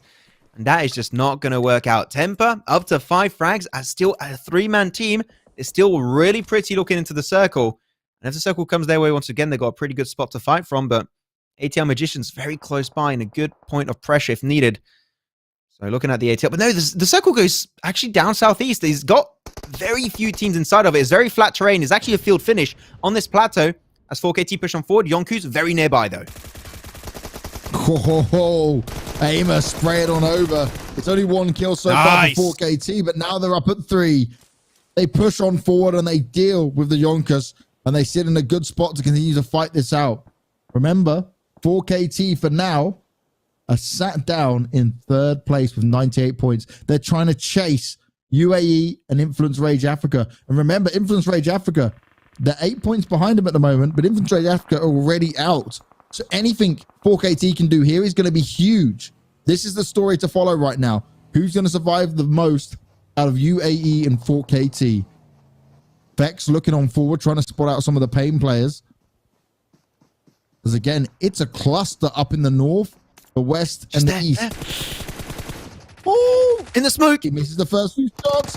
Vex, got to be careful. Does end up going down, but is he going to be finished off? El Chapo stands up, but has to drop the first aid instantly. Hanad's there to back him up, but Aimer now coming to help out Vex. And he needs to be quick on this one. Vex is just crawling away, trying to stay alive. Oh no, Scrim Farm. Oh, they tried to send it in a little bit too early, it seems, and trying to make themselves a car fort, but already got Yumi flushed away, and another one might be following very soon, as indeed is going to be SnowX out of the equation. So Scrim Farm down now to 2. Kiro still going to be in that one, but this is not looking pretty. Kiro and Ellie, they got a lot to play for. They in Africa, they are starting to be heavily into the kill feed, fragging out left, right, and center up to 5 kills so far. And now they feel like it's time to breach. They're going to create themselves an opportunity, pushing on forward, but so many teams can spot them as everyone is playing edge. Going central here is almost a death sentence. Everyone is playing edge and will spot these teams going for early rotations. This is not looking good for Pain. Yeah, Pain trying to get a forward position, but now they've become the team that everyone wants to look at. 4KT up at 4 kills and still with 4 alive. 4 by the name, 4 by the game. Can they get the 1 in a big win here that they would definitely need? UAE under fire, and it's Vex to take him out to start off with. Not able to get the confirm just yet. The Drogons, they're under fire at the same time. This is very open, very little for these teams to hide behind, especially as the blue continues to move on in.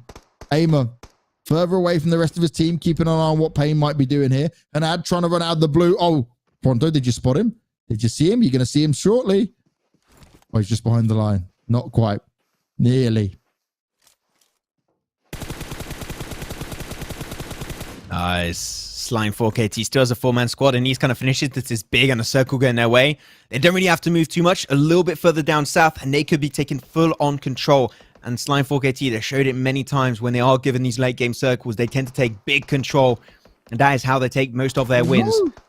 Matrix, good headshot on the Mini 14 onto Fex. That should be an easy race. They've got a lot of coverage to play with. Pronto got the perfect angle, sees the pixel out of place. But Beast will be still able to barely survive the encounter. That was a close one. The Pain, they only got 10 seconds on the very edge of the circle. Hanad needs to start moving right now if he wants to survive. It's 7 kills already. And at least the top 5 finish for Pain. But Pronto, he knows exactly where they are. And every time they try to move, he's taking a shot at anything that moves. Blade from the Drogons gone down. Dan there remaining with him, but very low on health, trying to work his way forward, looking to try and take some fights. Hanad's found himself being killed off. The Beast is gone as well. And 4KT, they're putting up the kills. Dan somehow still managed to get Ellie, which I'm impressed with. Matrix now on the floor as well. And again, I got to keep looking at 4KT and UAE. These are two teams fighting at the moment within the top 3 on the leaderboard, and both are still in this. UAE only lost 1 player.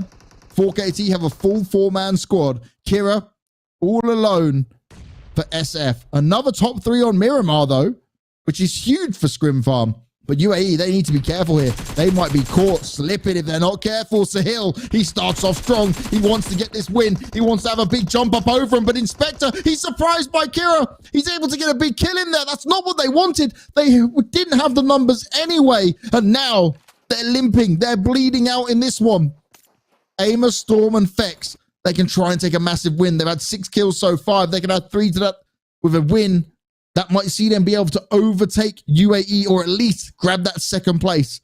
The leaderboard is looking scary and dangerous now. And UAE, they're going to try and make some magic happen with the nades. We know the African region's been strong with this time and time again, and it's close, but not close enough. And Kira coming into the fight. No! He's completely upset this for UAE. Huge work being done, and then Slime take the win. They overwhelm him with the numbers. Oh my God, I'm going to have to look at this leaderboard soon because that I did not expect. 4KT managed to grab it, but that's going to be a huge jump up for them. UAE, though, got a good amount of kills. That might save them.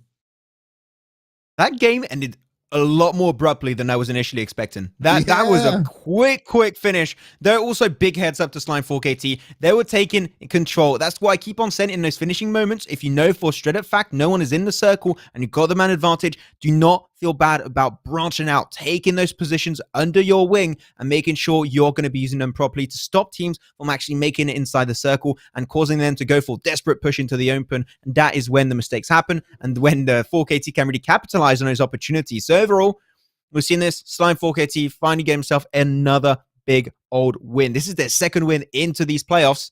And currently, they're going to be looking great. And there we go. 2nd position. What a jump from Slime 4KT, because this one, before that, they were in 3rd, and now they're looking in 2nd position. They're still in the race, only 20 points behind Undisputed African eSports.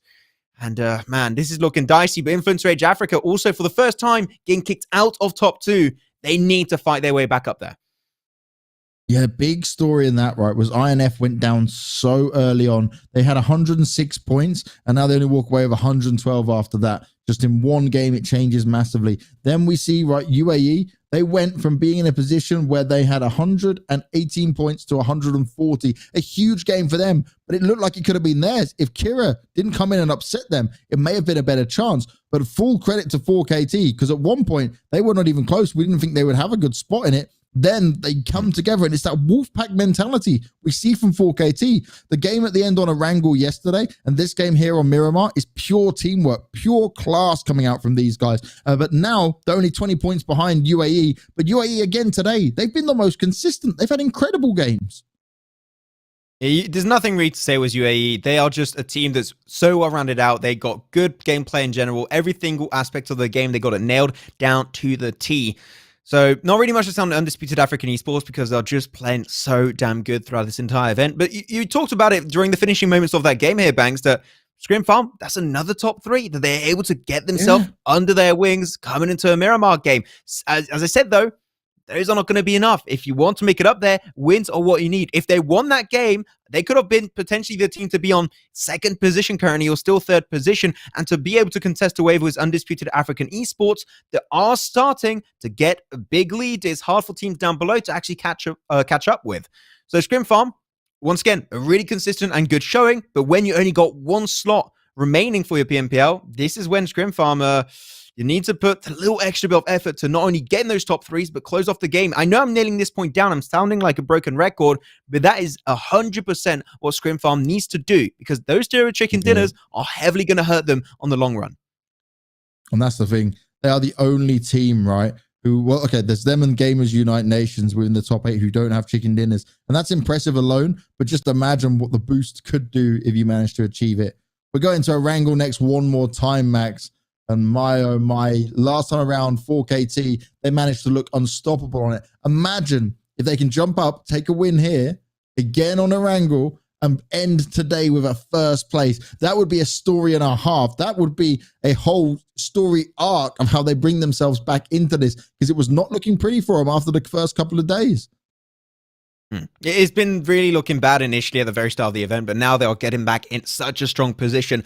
Kills, though, still need to put a big point of pressure onto those kills. If you can frag out and get big positioning points, you are looking to potentially get themselves in a really good spot at the end of today. It's taken a lot of time, but at least the mentality seems like it is there, and they are showing what they are made of. They showed why they made it into the PMCO in the first place, and here they're looking to potentially make a statement and make it to the very next stage of the PUBG Mobile esports scene. So there's still a lot more to go. As you said, next game is going to be on Erangel. We're seeing to see if they can potentially perform, and not only them, but also the few teams around it. And I'm still going to be looking out for the side of Slime 4KT. The gauntlet that's been happening today. They've been climbing every single time, finding great opportunity after great opportunity. One other good game, another 20-pointer, and here they're looking to be actually ahead of UAE. So I'm definitely looking out for that, because that would be the first time we see Slime 4KT in #1 position in these playoffs, and they are hyped up about that. They will be hyped up about that, but we'll have to get hyped up going into the next game. It's time for us to kick into a break. Make sure you get a drink, get some snacks, go to the toilet, whatever you need to do, because you will not want to leave your screen once you get back here to watch the end of today.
There's one final game left for today, and as always, we end it on Erangel. Now, straight away, Max, I'm going to come back to this because Slime have now worked their way up to second place. They've got themselves 120 points. It's only UAE who's ahead of them, and they're up at 140. But Slime on Erangel yesterday, and just what we saw there on the Miramar game, was this real team performance of individual skill, good communication, and solid decision-making as well. This just gets me excited because UAE, they've definitely changed their style of play up a bit.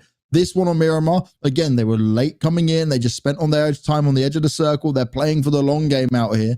And it has been working for them today because they have been the most consistent in placement points. And even that one at the very, it was the Sanhok game, right? Where it was down to the 1v1. They still grabbed that second place.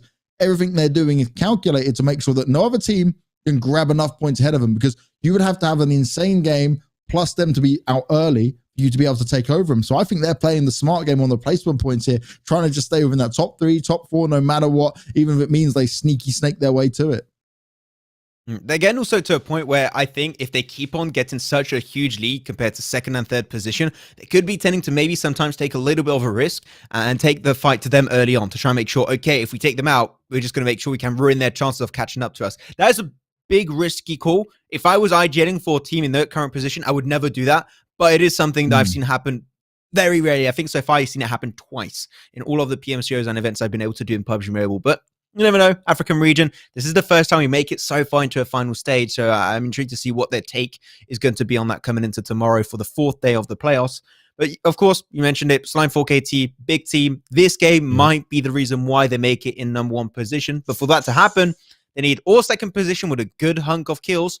Maybe a third position also would work. And overall, chicken dinner would make things a lot easier for them. So Slime 4KT, they've been popping off today. But so have Undisputed African eSports. So it is very close, and this is why I enjoy being in these final moments where you've got so many teams currently getting so close to that #1 spot, and you just don't quite know who is going to be on the top of the mountain at the end of the day. But now also the teams, Scrim Farm, I said it, I'm going to keep on nailing that point down. I want to see them take a win, hopefully very soon, today or tomorrow. They need one to come their way. Otherwise, I just don't think it's going to cut it. And Gamers Unite Nation, a little bit up and down, a little bit all over the place. They've been taking some early skirmishes. They've been getting involved in rotations with teams that they were just not expecting. They were not prepared for it. So, yeah, Gun's not been really playing to the level we've been really expecting since the playoffs. Since the group stage. Because group stage, #1, they were really strong when they were coming into it. And now, coming into the playoffs, they been dropping off a little bit. They haven't been playing as good as we were expecting, especially after day 1. Now, when it comes to some of the other teams in here, right, Temper, they've shown us that they can play really well. They said that they can come up here and be a team that can fight really well. But at times, it's just not been enough. They've not been able to win it out. We just saw the game just go down, right? And they had a great spot, but then it shifted away from them. They were trying to take the fights. They got caught all trying to go in their heart. They just got pinned down. Now we need to see if they want to make a stride up forward. It has to be one of these statement wins, especially the fact we're down to the last 5 games in total. There's other teams in here right now, like you touched on it. The DROGONS, they're just struggling again. KHK are not quite in there. The same for a Razor Crew. You got to look at this and you think this is the ultimate test for some of these guys, because we saw much better games from them earlier on in the group stage. But now when you're up against the very best teams, you've just not been able to find your form. And I don't know if you look at that as like, maybe there's less pressure in how they deal with it, or maybe it's just like when they come up against some of these better teams and it's such a stacked lobby that this is really where they sit within it. It'd be interesting to know what the community thoughts are, because we'll probably speak to Mamba and see what he's thinking about it, because even his boys at the beginning were struggling a little bit and now they've started to work their way back up. I think overall what we've been seeing from Slime, now we're talking about Mamba a little bit, they have been a team that's been putting a lot of work and training into getting to this point. So I think they've been able to question their play styles, fixing what was not working for them, and now they're in a position which is able to contest with the top teams currently in the lobby. But we touched upon this about KHK very early on today's broadcast. They've been falling behind, really. There's nothing to say. They haven't changed much. They've been playing the very same way as they were on day 1 of the group stage.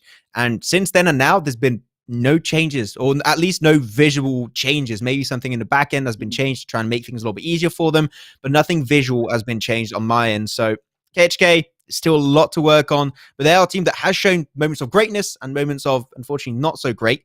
A little bit up and down below. So overall, KHK, I don't know what to really say for KHK, really. It's just they've been falling off. It's been very unfortunate to see them down there, because they were a team we were hyping up initially. And we need a lot more from them. So KHK, we know as a straight up fact, they're not going to make it into the finals. I'm expecting to see them come back stronger, way stronger into the full split, because that is where they could potentially come in and shine really heavily. And it's also where some of these teams need to show us, right, that they can come back. And the fact is, when they were one of these top 16 teams within the playoff stages, that is an achievement on its own. But it does feel kind of, I guess, a little bit bittersweet when they can't get this done. Yep. For one final time today, Max, we've got to find out who's going to be born to win. And the match is about to start. It's a moment of truth. Will you have the support of your mobile phone, though? When it comes to mobile gaming, we already know that not all smartphones are created equal. The Oppo has specifically designed its latest devices with this in mind. The Reno 5 5G is the perfect match for PUBG Mobile. It is remarkable speed and power, plus best-in-class graphics and audio for the ultimate entertainment for your favorite gaming sessions. It's time for us to start the plane once again. It's time for us to start pushing on forward. It's time for us to see who is going to take the final game of today and see who might be able to take that #1 spot. Currently, UAE have it with 140 points, but Slime 4KT with 120 are just behind them, trying to catch up. As we just have a nice, calm playing path, nothing too much happening for the time being, I want to take a quick opportunity also to say, teams that made it this far, ready, making it top 16 of your own region for the first African PMCO. That is a huge achievement. Not many teams will be able to boast about getting this far in any kind of esports event. So I'm just hoping that after this event ends, we are not going to have a bunch of disbands happening. You made it this far. It would be very unfortunate to see teams that have been training for so long and all of that lost in the snap of a finger because you decide to disband because you didn't qualify for the next event. No, making it this far is big. It shows you got a really good base, and now you build upon that base to construct the best building you possibly can. Seeing many teams, like, once again, we're going to touch upon KHK. They showed that they have really good basis, but they're struggling when it comes to overall map awareness and getting yourself in strong positions. That's one thing that can easily be improved upon by just spending more time in scrims and VOD reviewing. So all of these teams here, I'm hoping to see very little VOD reviews. I'm hoping to see very little changes in your compositions. I'm hoping to see very little disbands. And if you have to bring some changes, and maybe change a player here and there, that's fine. That happens from time to time in any esports. But full-on disbands, I think those are kind of the big change that you just don't want to have. So I would hope that's not going to be the case, and hopefully a lot of these teams will stick together. And if we're back banks for the full split, hopefully we'll see a lot more of these teams still sticking together. Hopefully just the name is going to change. I'd love to see the teams remain together and solid as a team, as they should be. Well, one thing, I felt like we saw this circle not too long ago, almost the same as what we'd had in previous games. But SG right now find themselves near the Magicians once again, just towards the side of Lipovka. And we're going to have to understand who's going to fight this one out. Because for both these teams, right, when we look at Spaza Six, they're in 12th, ATL Magicians in 11th. You guys are close. And I love this, by the way, True. True's got the full Raiden cosplay going on here. Looks like he's been straight out of Mortal Kombat. I'm a big fan of that. But can he pull off some of the lightning magic to give himself and his team the win over the likes of the Magicians? The thing that I don't like in their favor right now is that they are a bit split on the 2-2 this side of things, that Magicians could try and pin them down and overwhelm them without much of a fight back. ATL, they've been a little bit all over the place. They've been up sometimes, they've dropped a little bit lower. Currently, they've been dropping a little bit more than anything else. Currently 11th position after 11 games with 65 points. It's not too far away from the average you're looking for. That's about a little bit less actually than 6-point average per game. So hoping to see a little bit more from this squad, hopefully, coming into tomorrow. As they could still be in a race potentially, but yeah, Spaza Six picking up that car. 2-man car rotations. You said it, 4-man car rotation shouldn't happen. I mean, the rest of the team is not even there to join up on that spot. But what is their game plan here? Scouting in here. Yeah, exactly what you just said. Yeah. Well, they're scouting distance with the shotgun. We saw someone do that, I think it was yesterday, just shoot a shotgun from like 200 meters. It's like, bro, no. that's not how shotguns work. He's going to be just spotting it out either. Regardless, they also brought a lot of attention their way because they picked up the car. And you can see the entirety of ATL Magicians looking in their direction. You should just leave that spot entirely. And Vortex is making clear that this is their compounds, Olubovka. So they're just going to be moving on, looking for a different spot, going next to the coastal line up north. Oh, get another car. There you go. I was like, oh, they're stopping? No, they're just going to get another one. That's how you should do it. Maybe? Nah, shit is fine. He's good. Far enough away. So they've grabbed the cars to do a bit of a 2-2 split in this. Magician's going to make a lot of noise, take a lot of shots at them. Legacy, you need to be careful just in case they do decide to jump out and they want to take some shots out towards you. Vortex continues to spray on forward. The rest of Spaza Six are still split from this though, which means that if Shade and True find themselves in a battle here, they're not going to have direct backup straight away, and that could be problematic for them. It could be, man. Maybe not the most incognito skin from Shade, I do have to say. He became a disco ball, so maybe not the best in the game that's heavily relying around stealth, but that's just personal taste. I'm just going to say it looks good, though. Hey, dude, I wish I could bust a move. All I can do is whip a nene, and other than that, I can't do anything. Can you whip a nene, Banks? Can you whip a nene or not? Is that the one where you have to have hair? Like a lot of hair? No, you don't need hair to whip a nene. Boomer. I don't know what it is. I'm guessing that was like some sort of, I don't know, hip hop style thingy. I don't know, mate. I'll show you on desk later. It's fine. I'll teach you. I'll show you later on. Don't worry about it. Remind me because I got bad memory. He's going to be showing us on desk. I'm writing this on my notepad now, so he has to do it for all of you. So I have to understand what this is. There you go, chat. You will be amused by the end of this. Magicians and SG, though, they're not really amusing us. Vortex is just watching people jump around, waiting to pounce. I don't like this from SG at all because they're still not very together and the Magicians are fully aware of what's going on. They left and then like, oh, how about we go back and take a 2v4? That sounds like I like those odds. I didn't get it. I literally just wrote down on my notepad, 12. Max Whipper-nay-nay. Max Whipper. Just making sure. It's the best kind of notes. Life-changing notes right there. They're gonna help out so much for this cast, man. Spaza Six there again, slowly creeped upon by Vortex. The MP45 in hand. Shade taking a lot of damage there. So, oh no, one nade from Vortex. No. And he knows exactly where they are, right behind that car. Looks good, and it is good. That's a banger. Why, Spaza? Why? Coming so late. Spaza, what are you doing? This is not how you play it out. None of Spaza Six is going to be whipping a nay-nay. They're just going to have to watch Max do it later on because the Magicians are easily dealing with the rest of them. Berserk is miles away, just in the coastline, chilling, you know. He thinks he's going to go for a bit of fishing. Funny enough, I think all he's going to find is some more bullets coming his way from the rest of the Magicians. I'd be very surprised if he can get all the way over the Coco in time. He's going the real scenic route. There we go. Vortex is going to just game over. Style points. Okay. Yeah, style points indeed. Hey, if you can avoid wasting bullets, that's a win. Okay. People call it just keeping all your resources for yourself. Zerk though in the spot. So safe to say he's stranded in every way. He just can't move away from the spot whatsoever. Unlucky, I do believe there's no boat spawns next to him. I can't see it properly, but I don't think a boat was able to spawn next to Lipovka. No.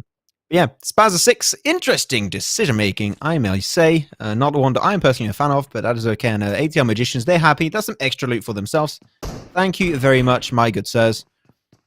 And this is a weird fight because we were expecting maybe teams to aim for teams on the top side to maybe ruin their chances. These are two teams that have very little odds of making it to the next stage. ATL Magicians 11th, 12th position for Spaza Six. They're just trying to have some fun. You know what? And that's what we're here for, PUBG Mobile. That's why you like PUBG Mobile so much, because we're here to have some fun at the end. And you know what? As long as they're having fun, who can blame them? Who can blame them? I don't know. Yeah. It's all about the fun you can try and have, that's for sure. But for the teams at the top, it's all about seeing how many points you can get. And if you can win, Hansley already tagged up really low there by 4KT. And they cannot afford INF to have another bad game. They had one bad game just earlier on Miramar, and they went down from second to third place. But they're now 8 points behind the team in front of them and 28 points behind first place. It may not seem like a lot when it comes to PUBG points, but if you have a couple of bad games of this, your enemies, the ones in front of you, can stretch their legs mightily in front of you, and it'll be catching up. It becomes all too difficult. Gotta be careful. They hit INF in the distance. So far, we did see also the phase 1 circle. Talking about the circle, there goes going to pop. It was heavily up northeast, and phase 2 is going to pop. Will we have another close stall finish like yesterday? Ooh. Hey, that might just be the case. A lot of teams already in there, so this is not too bad. But entirety of the north and also the east is currently unoccupied. There's so much good entry spots. So if you are a team that you think you're in a position, it's a risky spot, you might get gate kept. There are so many opportunities. You just got to read that circle properly.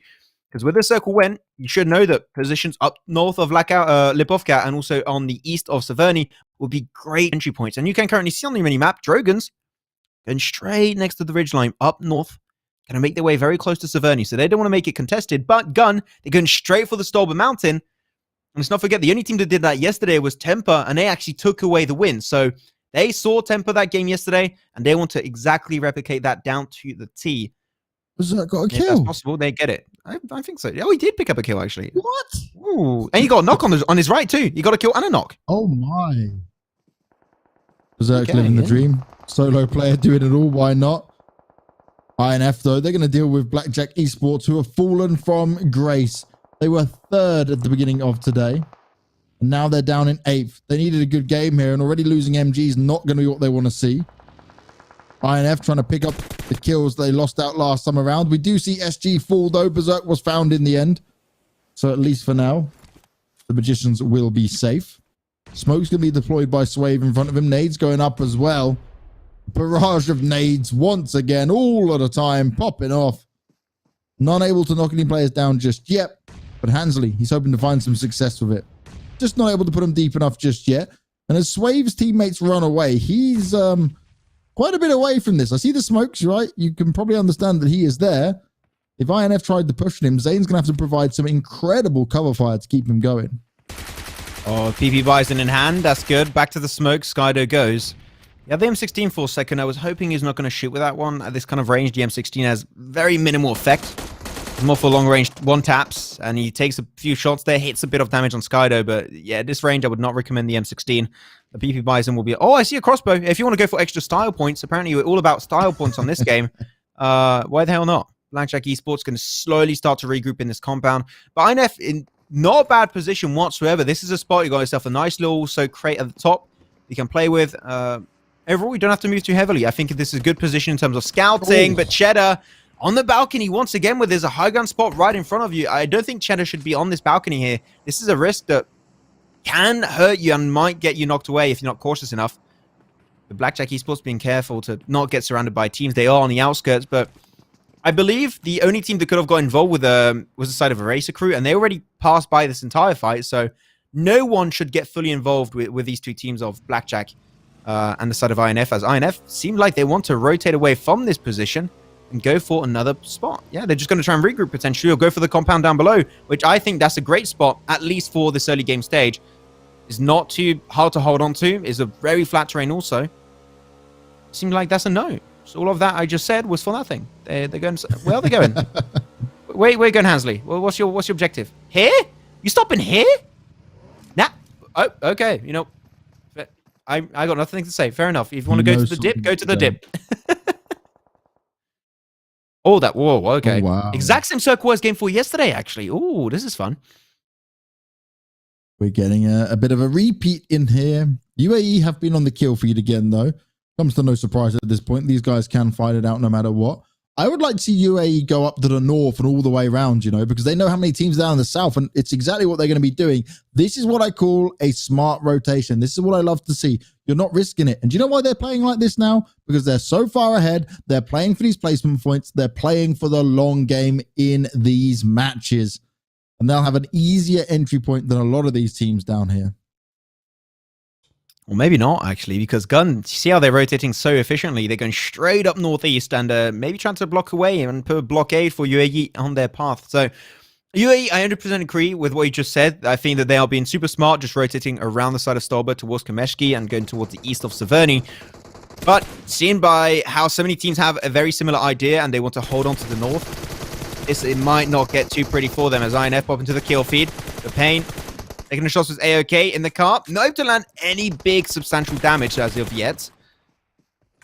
So Pain are just going to be bringing a little bit of attention their way as just taking it slow. They're still in the outskirts, so a lot of teams can potentially rotate their way. So if I were Pain, I would already be on the move. This spot for the next circle shift is not going to be good to hold on to. As Gun, there you go, getting involved with the sort of YONKOUS. Great grenade, by the way. And that's going to be Slim getting knocked away by Fex. Was actually a DP. It was not the nade that found the damage. It was the headshot from Fex. That's big. Nerf me trying to do some extra damage here. Little does he know, towards the left. Is he looking towards the left of him? There's a couple of players right in front. He's dealing with Brennergod for now. But Yerbot and Lewis are just right there. I think you should have been able to see just a little bit of them. But Brennergod goes down to the nades. There's more going up. Lewis tries to escape from it. There's plenty of shots being taken here. And now Nerf me. He knows what's up. He knows what he's going to try and achieve. He's pushing on into the smoke. He's playing it confident as you like. He needs to be careful from both sides, though. There's the players all around him. They're spraying him down. The YONKOUS looking to finish him off, and they go down in a blaze of glory. YONKOUS take themselves 3 kills. That was so well played. It really, that was the play of today that I just love how the execution came on through from YONKOUS. There are 2 players still up on both sides, and they were waiting for the push to happen from Gun. And then Gun pushed their way forward. They started putting all their firepower on one player, but they were showing their backs over to whoever the hell was behind them. And then boom, sandwiched up. There's nothing they could do. Doing a 180 in a situation like that last second is so hard to execute. And at the end, YONKOUS showing once again why they are currently on top of the standings, why they are currently competing for a #1 position. They're currently in 6th. And with those few points, I believe that actually puts them up above Temper, because Temper has not been fragging out heavily in this game so far. Currently, as you can see on your screen, 0 kills. So YONKOUS after that one normally. But there you go, UAE, as you say it, they're going to be looking potentially in a good spot as they need to keep on moving down. But this circle right on top of KHK, and we've been very critical about KHK. This circle might just give them finally a chance to get back in a glorious position, just like the first 2 days of their group stage. So KHK, I want to see if they can play this circle correctly. Eraser and Exist, you guys are miles away, and this blue is going to do a nice bit of damage towards you. Arrow, you're going to have to keep using that first aid kit. You haven't got too much left at all. Like, some of the Erasers might be able to make their way back in, but this is, yeah, Impulse dies out. There you go. The play zone gets them. Arrow's just trying to pick up whatever kills possible. That is not ideal for them. Too much damage going their way. Too slow to the party. Phase 4 does start to tick a bit more heavily. But SF, Ellie went down early on. And Yumi, she's taking a few shots just to heal. That's a big kill to take down. They are one of the teams that's just in front of them. They can deal with the damage onto the first place team. That'll be something. We're worried about UAE rotating in because of where we saw Gun go down. But they got dealt with by the YONKOUS. This is still all to play for these teams. Of course, we're seeing plenty of nades go out. The DROGONS not in a great spot, and all of KHK are starting to push on them. Jeff, he starts to see what's happening.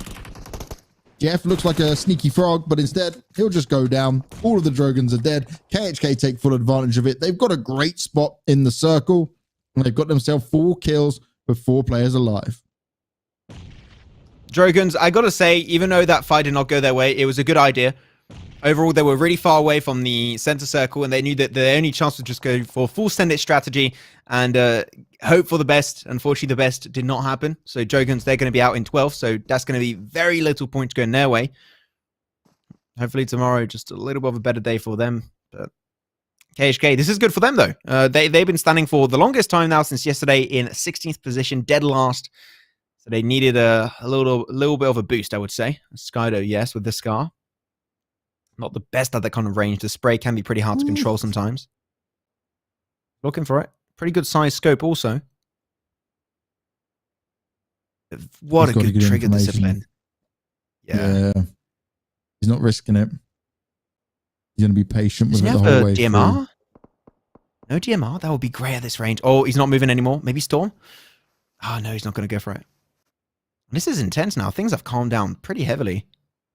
Yeah. 8 teams, 29 alive, phase 4. Quite a lot of open area to fight behind.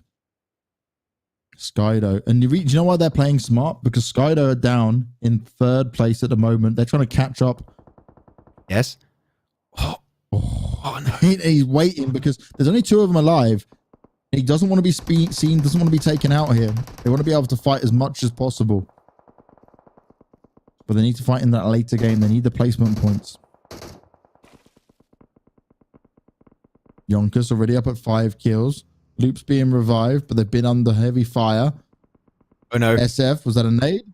Oh, the smoke. SF pushing on through the smoke.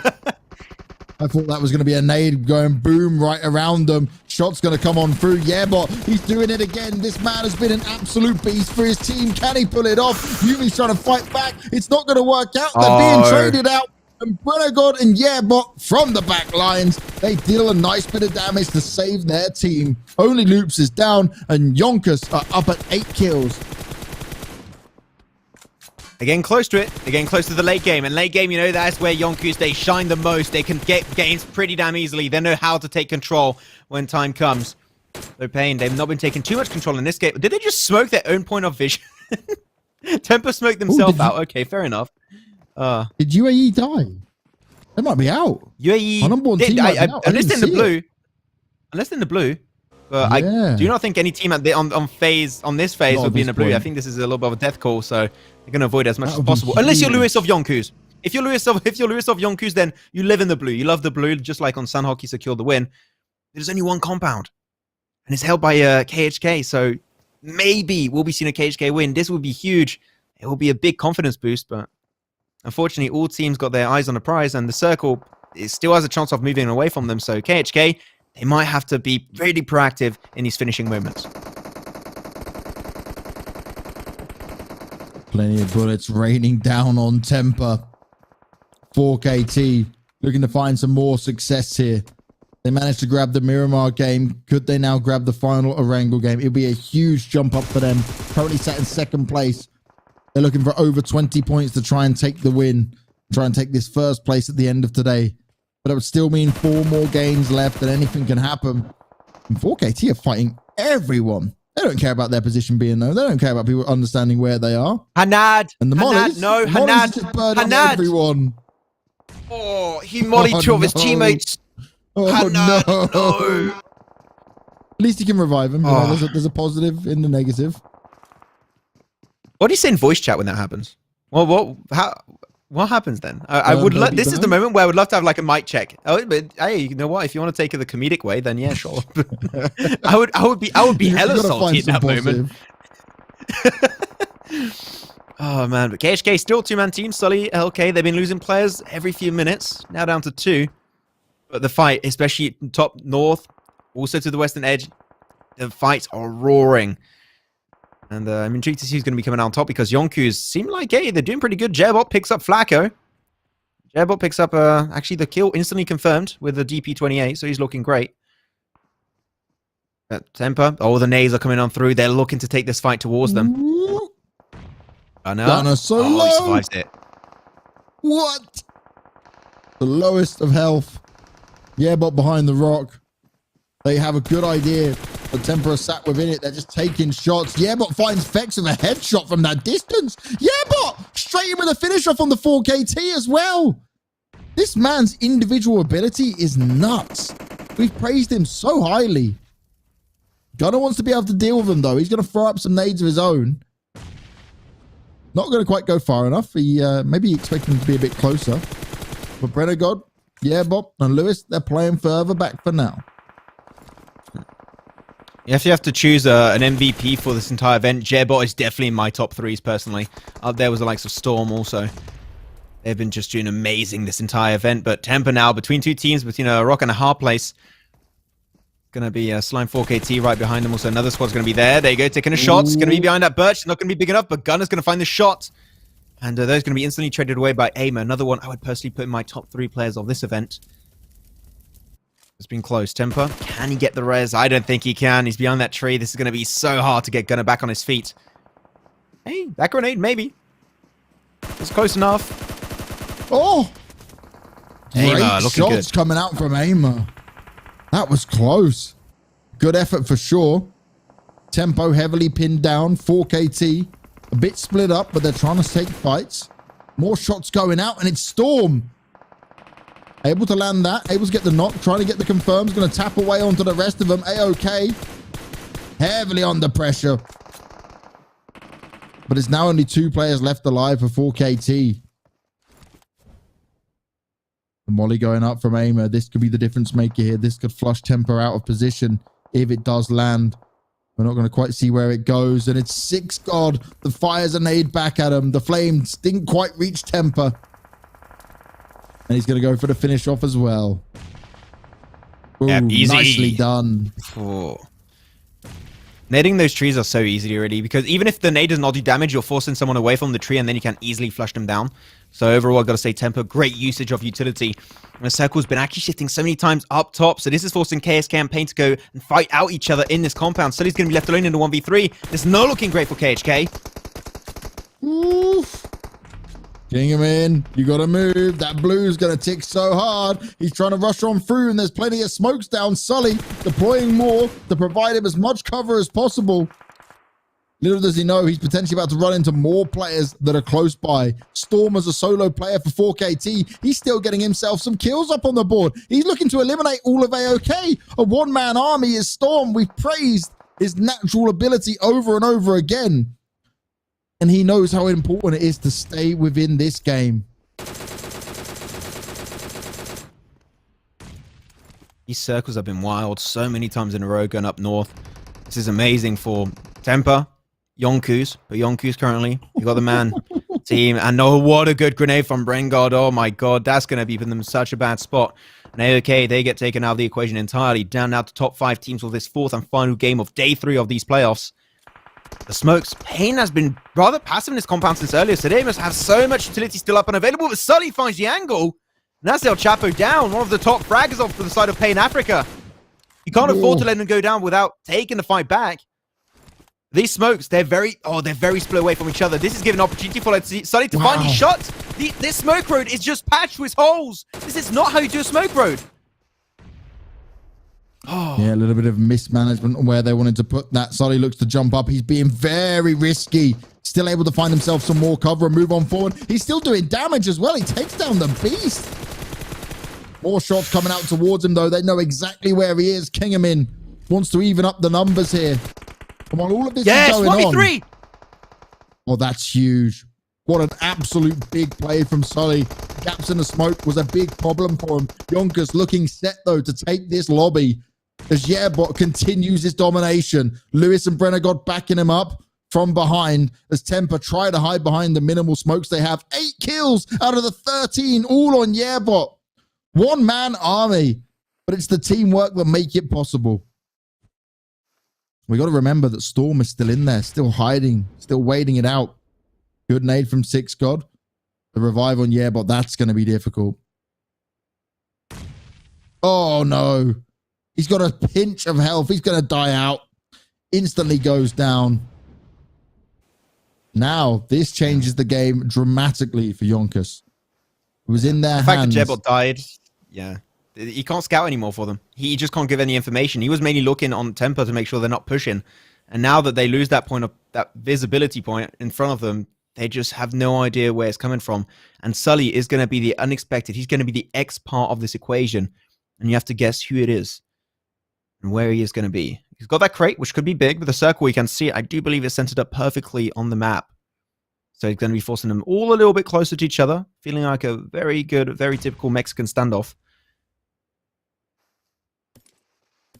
They're going to be going up. And Temper, the lack of vision is big. And that's going to cause them so many issues in this game. Alright, Pops, there you go. This is time where you get rid of the backpack. This is going to be finishing in a snake way. The shots are starting getting evolved and exchanged. Sully made some noise now, though. That's going to make this harder. Slippery slopes for the snakes to work from. More nades going on out, but no one going down just yet. Gunner took some damage. He needs to be careful there, but luckily him and Six God are not that close. Oh, he jumps up. No! Sully, he's going down. 3rd place for KHK. He gave it his best effort, and now we're into the 2v2. The snake fight of who's going to be seen first. Behind the tree, he tries to find something, but Brennergod. Oh, one wrong move from Temper, and he might be able to be right on the side of him to do some damage. He sees one step up. Oh, they jump up. Damage is done, but it's a reply instantly. Brennergod looking to turn it around. He sees up where Six God is, now behind the tree. The shot's coming out to Brennergod, but he's still alive. Six God, he wants to grab this win for Temper. They're in 5th place with 104 points so far. It'll be a huge win for them to take if they can grab it now. But it's down to a 1v1, and Six God knows Brennergod has a great understanding of exactly where he is. It's the waiting game, and Six God feels like he's got the perfect center position to fight from. Sprays on out, takes the risk again, but no shots fired in return. Brennergod, you need to move soon. The blue's coming on in. Oh, the revive. This could be the difference maker. Brennergod, you've got to go. You can't allow this to happen. He starts to have the understanding. He's well aware that this is what's going on. He's taking some shots. He forces him off. It's down to the wire, and they get it. Temper take the win. That was big from Tempo overall. YONKOUS still had a really good idea. They had Luis on the side. Sure, he was knocked, but he's actually pushing forward to give the information. And the information was given over so quickly. The Brennergod knew the res was coming through, and he had to push. He had no other option in the matter. He had no saying in that entire segment. And he tried to push it, but unfortunately it was a little bit too late. It was down to the wire, and Tempo are able to snatch away that game. So that is great from Tempo, because we were talking about the standings. It is so close for these top 5 teams, and Tempo, they were 5th before this game, was 104 points. And with a banger like this, you know what? That's going to normally put them all up in top 3 position, I do believe, and getting very close to the likes of Slime 4KT and UAE. As going to check it out. Whoa. There you go, Temper. Make it in top 3. That's an extra 2 positioning points before entering game 4. This is exactly the game Temper needed to go in confidently into day 4. Just to point this out, Max, Slime had 78 points at the beginning of today. Now they're at 133, just 10 behind the first place. Temper, on the other hand, they were at 73 as well. And they find themselves now up at 128. Huge jumps forward. This is crazy. This is so still all to play for. Tomorrow's games are going to be wild. Any of these teams within the top 6, well, maybe the top 5, but probably the top 6, still have a chance of getting this done. These teams really did bring their A game. And UAE, I felt like towards the end, like the plan they had for the whole day on how they rotated in, coming late to the party a bit of the time, is kind of backfired on them here, because they went all up to the north. I like the rotation. I like what I was seeing. But like you mentioned, there was plenty of teams already willing to take that fight and go up against them. What an unfortunate day, though, for INF. Really, they started off today number 1 position, even though they were equal standings in terms of points, was the side of UAE. But because they had 2 chicken dinners, they were standing officially in number 1. And now at the end of today, they drop an extra 5 positions. So it's still possible. As you said it, top 5, top 6. I do think top 6 is still possible. So Scrim Farm and all the teams above, such as INF, YONKOUS, Temper, Slime 4KT, and UAE could still make it up there. But it's going to be down to the wire. And yeah, tomorrow's just going to be insane. We had some great games today. Some unfortunate circles happen from time to time, but teams been able to deal with it properly. And tomorrow is going to be the most intense day throughout this entire African PMCO. 6 teams, are still going to be in the running for this one. Maybe, hey, you could still have an unexpected part of the equation being another team down below that could make that comeback happen. You know, I'm mainly looking at the side of Existence, Blackjack Esports. They get some big games tomorrow. Man, you never know what's about to happen, but mainly those top 6 teams are going to be exactly what you're looking out for. And Temper, the window, they desperately needed to make sure they were in the race before hitting tomorrow. They made it happen. Chicken dinner was a lot of kills, exactly what they needed for this 4th and final game of today. Max, we only have 4 more matches left of playoffs. Slime have a chance. YONKOUS have a chance. UAE certainly have a chance, but everyone is hot on their heels right now. They had a 20-point lead, and now they have a 10-point lead after a game like that. And that's the difference that one of these matches can make. We had an insane Sanhok game. Miramar went right to the wire. This Erangel game towards the end, this 2 versus 2, it looked like YONKOUS might be able to take it, but Temper just swept on in. Oh, this is what PUBG Mobile is all about. This is what the excitement's about for these guys. And honestly, you cannot predict who's going to win. Obviously, you can have a go. You can be like, yeah, okay, UAE, they're at the top. Maybe they'll try it. But after a day like today, it's been so up and down. Teams have been chopping and changing in their places that this is really too close to call.